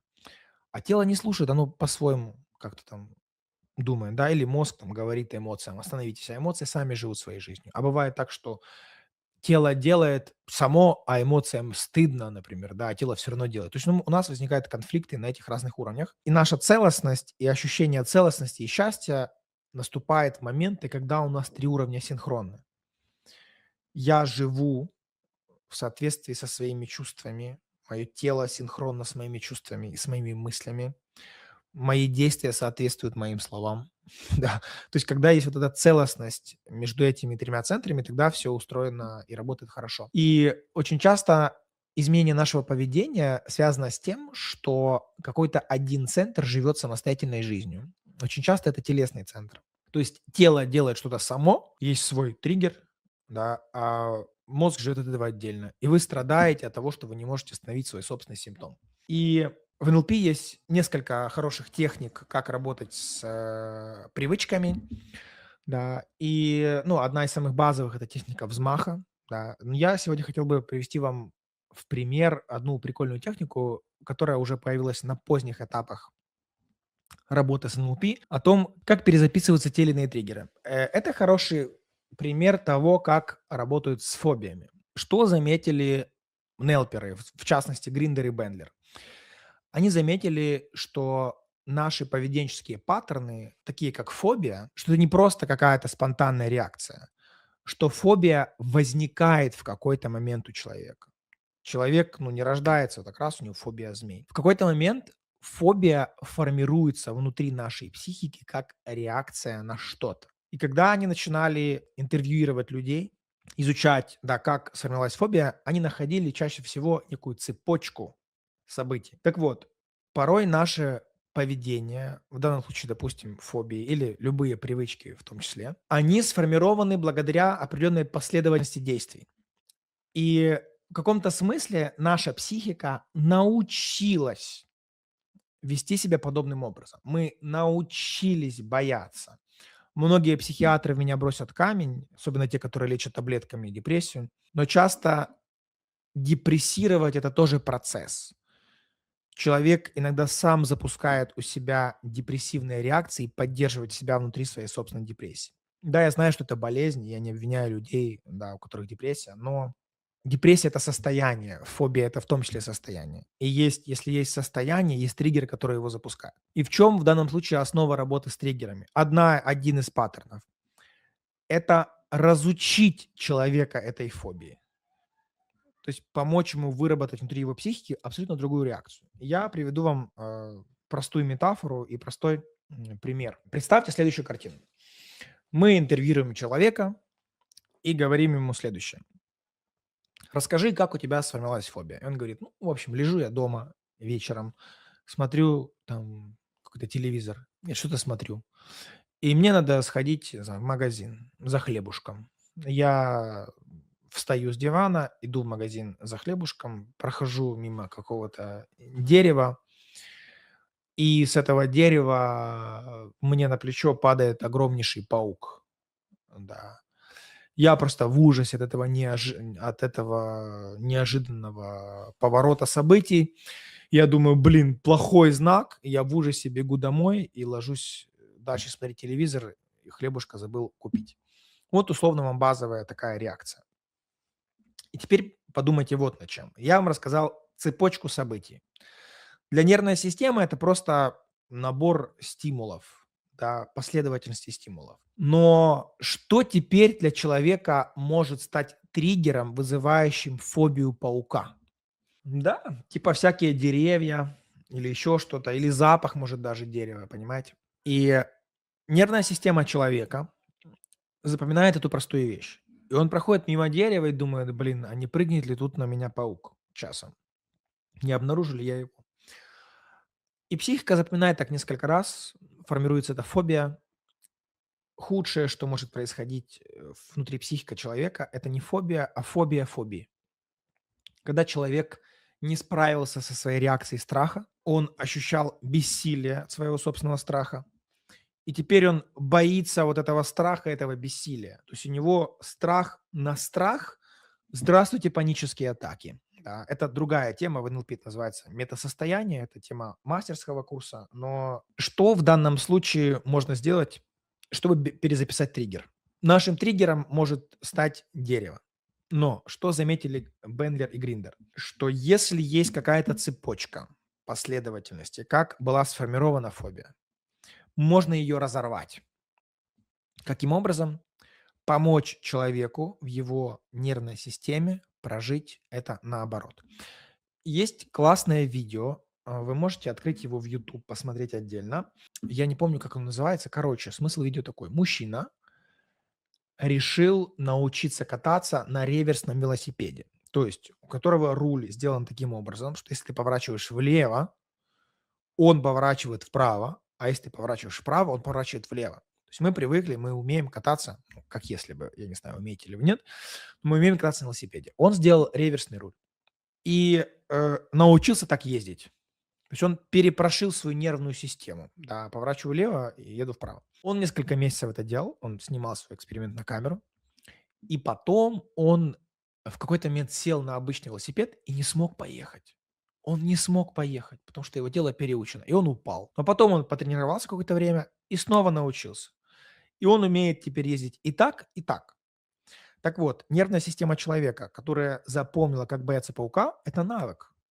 А теперь нам нужно распомнить, как бояться. И мы в буквальном смысле можем попросить нашего человека сделать следующее. Представьте, что мы помогаем нашему клиенту перепрожить ситуацию просто в обратном порядке. Лежу я, значит, дома, смотрю телевизор, и у меня такая какая-то легкая тревога. Я встаю с дивана и с этой легкой тревогой бегу к дереву. Подбегаю к дереву уже в ужасе. Смотрю, у меня здесь паук. Я начинаю кричать на этого паука. Этот паук поднимается на дерево.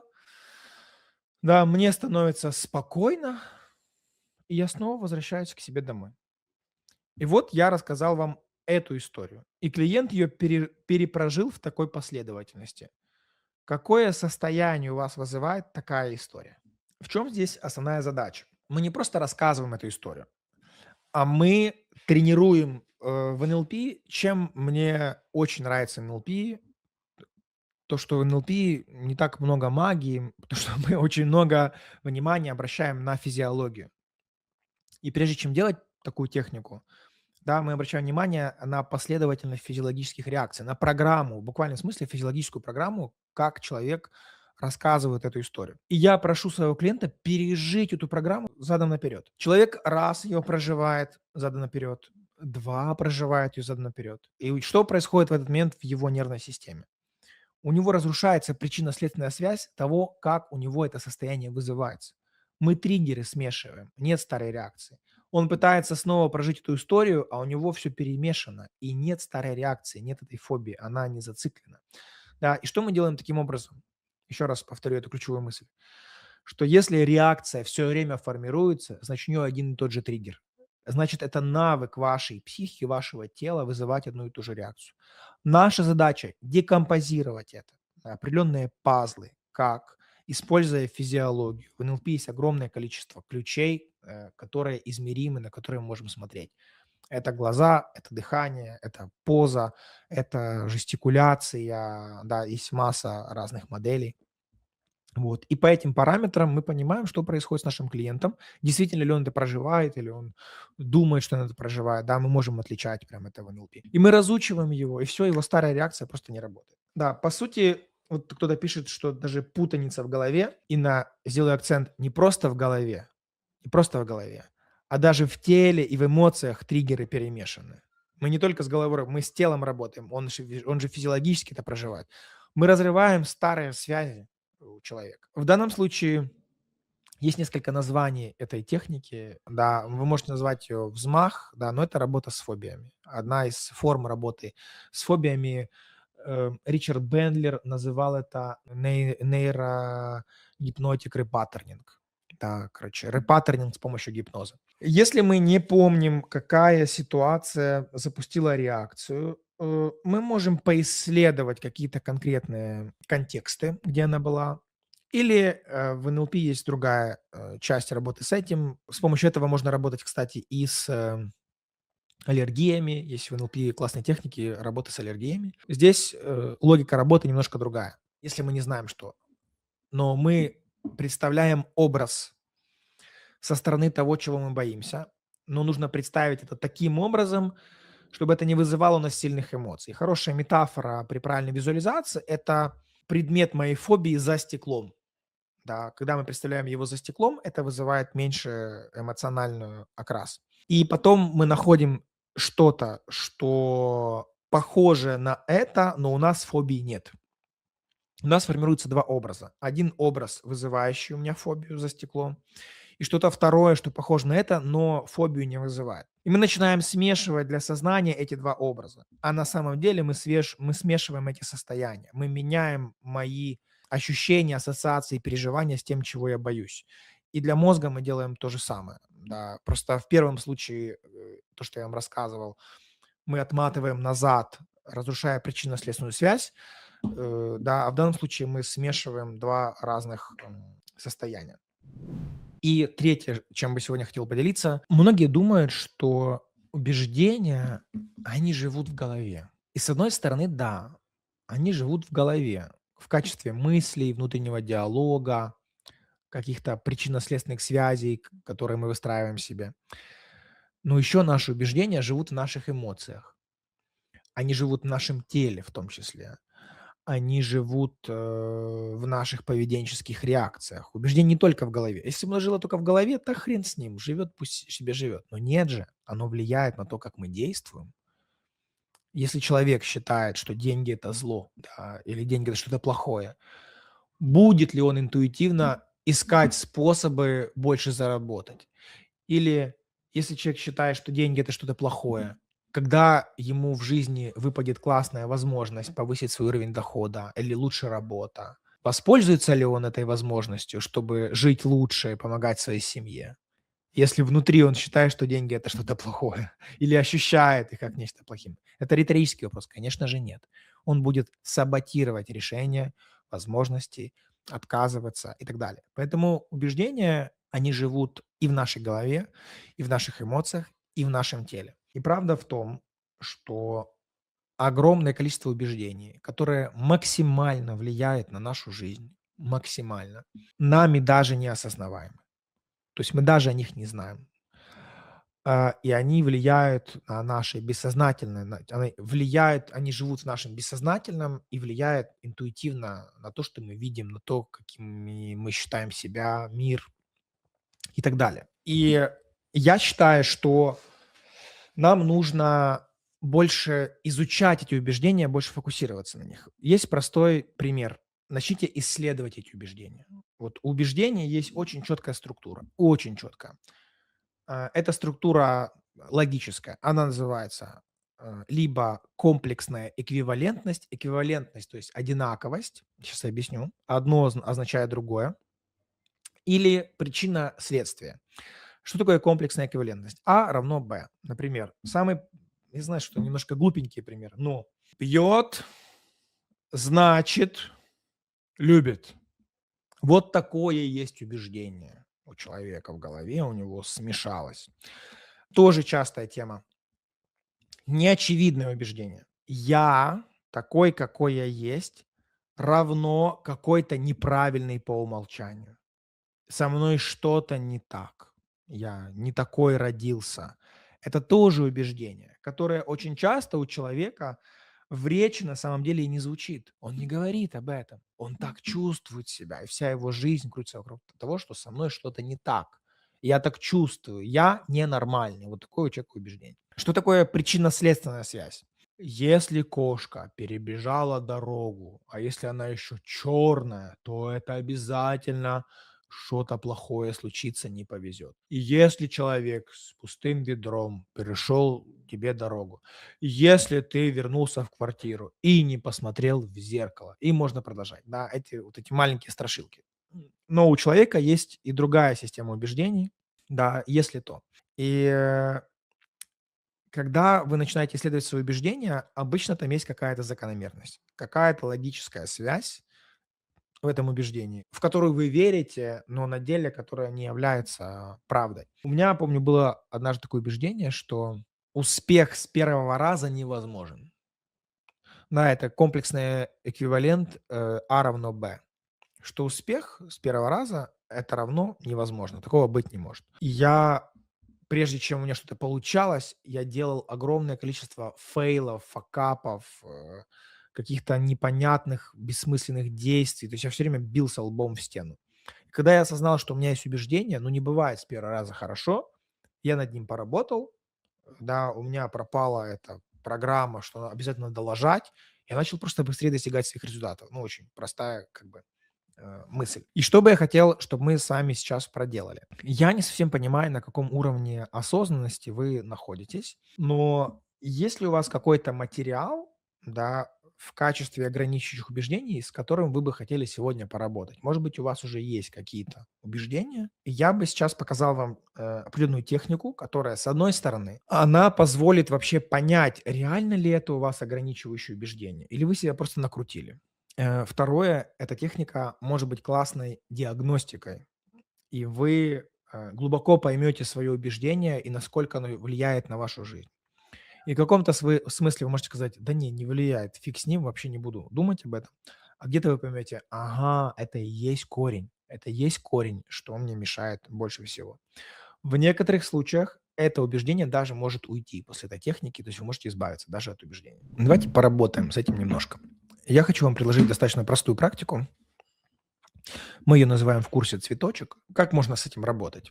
Либо взять листочек и рисовать, да, для себя, либо представить, что перед вами есть такое пространство, да, вот я сейчас на стуле на таком ерзаю, что я вот есть центр стула, я могу чуть вперед пройти, проехаться на стуле, чуть-чуть назад проехаться на стуле, чуть-чуть левее проехаться и чуть-чуть правее, да. То есть должно быть пространство, мы должны использовать в этой технике, я рекомендую перемещение тела, да, или достаточно сильную визуализацию. Сейчас я объясню, в чем здесь моя основная мысль. Мы будем смотреть на ваши убеждения с разных сторон, с разных фокусов, делать такую 3D-модель вашего убеждения. Это будет расширять ваше представление об этом убеждении. И, как я сказал ранее, это или сильная диагностика, или даже проработка убеждения. Давайте попробуем вот что. Я хочу, чтобы вы сейчас сфокусировались на этом своем убеждении. Можете себе его сказать прям, да, про себя или вслух, что я там такой-то, такой-то или такая-то, такая-то, что-то там со мной не так. Просто проговорите себе это убеждение. Снова подумайте о своем убеждении. И я задам вам следующий вопрос, и мы будем путешествовать по нескольким лепесточкам этого цветочка. И вот первый лепесточек находится у вас внизу, он называется ВАК или визуально-аудиально-кинестетический. Я задаю вам следующий вопрос. А как это убеждение влияет на вашу жизнь? Когда оно овладевает вами, как вы себя чувствуете, ведете себя, что с вами происходит? Если кто-то из вас пишет, да, что я никому не нужна, да, как это влияет на вашу жизнь? Какое состояние внутри вас это вызывает? Как вы переживаете это убеждение? И в данном случае мы фокусируемся не на убеждении, а на телесном опыте, что я физиологически ощущаю и эмоционально, когда это убеждение со мной. С точки зрения физиологического состояния, что со мной происходит, когда это убеждение или эта программа овладевает моей физиологией, моими эмоциями и моим поведением.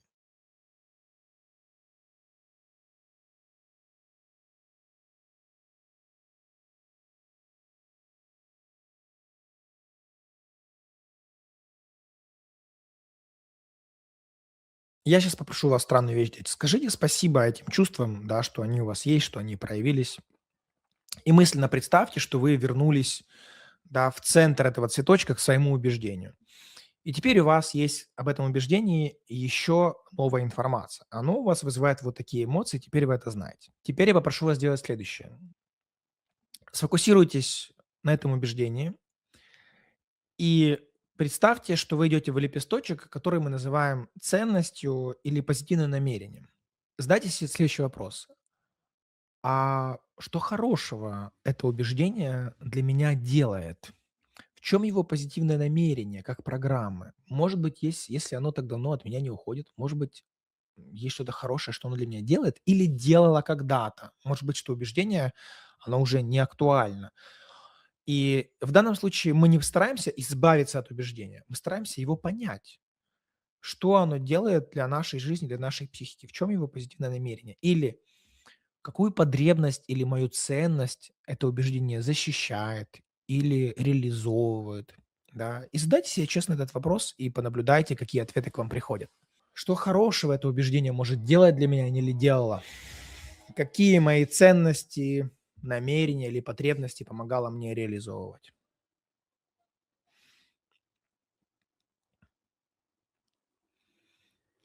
И как в предыдущей технике я рассказывал, да, что курение мне помогало достигать гармонии, да. Если бы ваше ограничивающее убеждение помогало вам достигать какой-то важной для вас цели, то какое там самое глубинное намерение?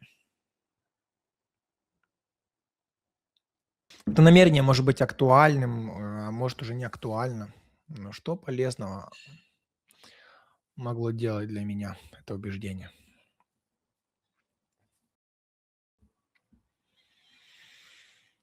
Супер. Да. Скажите спасибо этому убеждению, что хоть оно, может, оно и кривое, но как-то мне помогало, поддерживало. Да, может, мы уже выросли из этого убеждения, но все-таки оно что-то для нас сделало. И теперь мысленно снова вернитесь в центр этого лепесточка, и теперь вы уже знаете с нескольких сторон его. Вы знаете, какое чувство оно у вас вызывает, и вы немножко осознаете, в чем его позитивное намерение. И задам вам следующий вопрос. А теперь представьте, что вы с этим убеждением отправляетесь в будущее. И вы с этим убеждением проживете еще год или 2, а может быть 3, а может быть 5. И сфокусируйтесь на будущем, да, как будто бы вы с этим убеждением проживаете еще несколько лет и наблюдайте, какую реакцию в вашем теле это вызывает. Что будет происходить с вами, если вы не измените это убеждение в течение нескольких лет? Какое состояние это вызывает? Что может случиться в вашей жизни, если вы не измените? Просто мысленно пропутешествуйте с ним и напишите, какие первые реакции вызывает у вас эта мысль.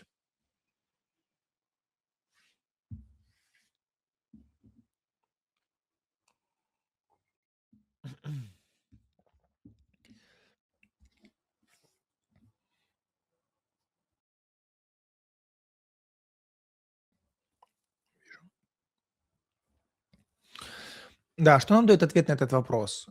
Мы начинаем понимать настоящую мотивацию. Мне лучше изменить его или, в принципе, ничего страшного. Да, может, оно не ограничивает, мне не помогает.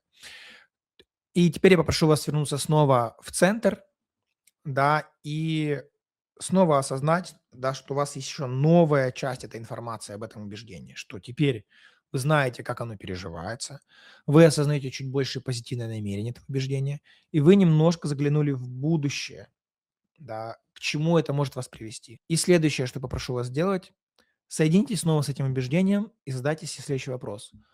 А как вы ощущаете, где источник этого убеждения? Как оно появилось в вашей жизни? Может быть, оно пришло от каких-то конкретных событий или цепочки событий. Может быть, это убеждение вам передали какие-то конкретные люди, близкие, мамы, папы, бабушки, учителя. А может быть, это комбинация, может, это какая-то среда, в которой вы жили, это убеждение соткано из образа жизни, в котором вы жили. А может быть, это комбинация всего этого. Но позвольте своему мозгу самому показать вам картинки, образы и причинно-следственные связи. Задайте себе просто вопрос, да, где источник этого убеждения в моем прошлом? Откуда оно произросло во мне? И тоже напишите, что первое приходит. Доверяйте в данном случае своей интуиции.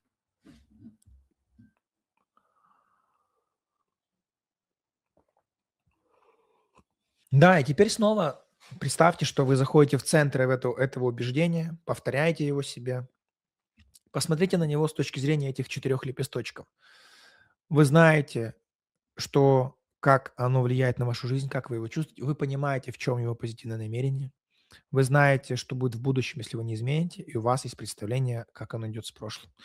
Да, и сейчас посмотрите на свое убеждение. Напишите, у вас появилось больше мотивации его менять, да, или у кого-то оно вообще отпало, да, или вы вообще его иначе переосмыслили. Напишите, какой эффект, да, после этой небольшой практики.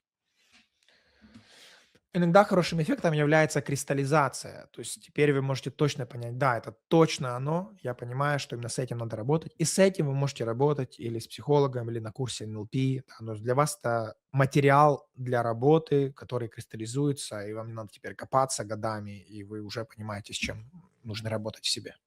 Да, у кого-то отпало. Ну, тоже часто, да, тоже часто бывает реакция, что вообще, оказывается, уже не цепляет. А иногда прорабатывается такой эффект даже от пересмотра, оно уже не является каким-то супер актуальным. Это нормально. Да, достаточно простая техника с точки зрения диагностики. Вы можете это применять к чему угодно, друзья.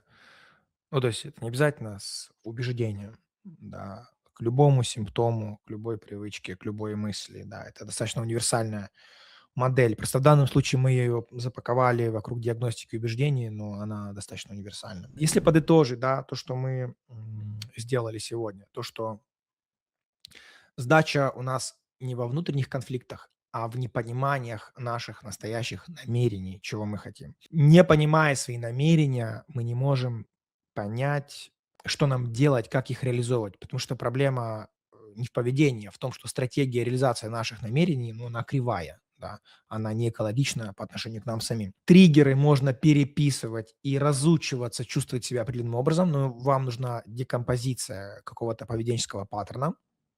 Я показал модель. И э, даже просто если мы возьмем какое-то убеждение и рассмотрим его с разных сторон, с разных точек зрения, оно уже меняет свое содержание, оно меняет свою структуру. При этом особенно, ребят, я бы хотел, чтобы вы кое-что заметили. Обратите внимание, что происходит в этой работе с вами. Я же ничего не знаю непосредственно о вашем убеждении. Я же вас даже не знаю. Я же вас даже не вижу. Кто-то пишет убеждения, а кто-то нет. Я говорю общую модель, я беру ваши убеждения, ваше содержание сознания и провожу через определенные шаги, не навязывая точку зрения, а предлагаю вам способы, как на это смотреть. И вы засовываете как бы свое содержание, заливаете в формочку, которую я предлагаю. И эта формочка структурирует ваше мышление. Как если бы вы занимались йогой, да, я говорю, вот сделай вот эту асану. Вы делаете вот эту асану, и она меняет ваше состояние. Да, в этом суть НЛП. То, что мы не навязываем картину мира клиента. Мы не влияем на нее непосредственно. Мы даем технику, в которой клиент сам влияет на самого себя. Технику и модель, которая структурирует его мышление как следствие его состояния. Это критически важно.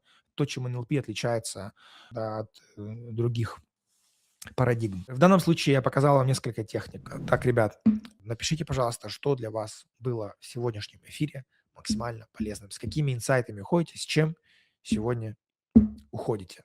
Всем спасибо, увидимся. Пока-пока, до новых встреч.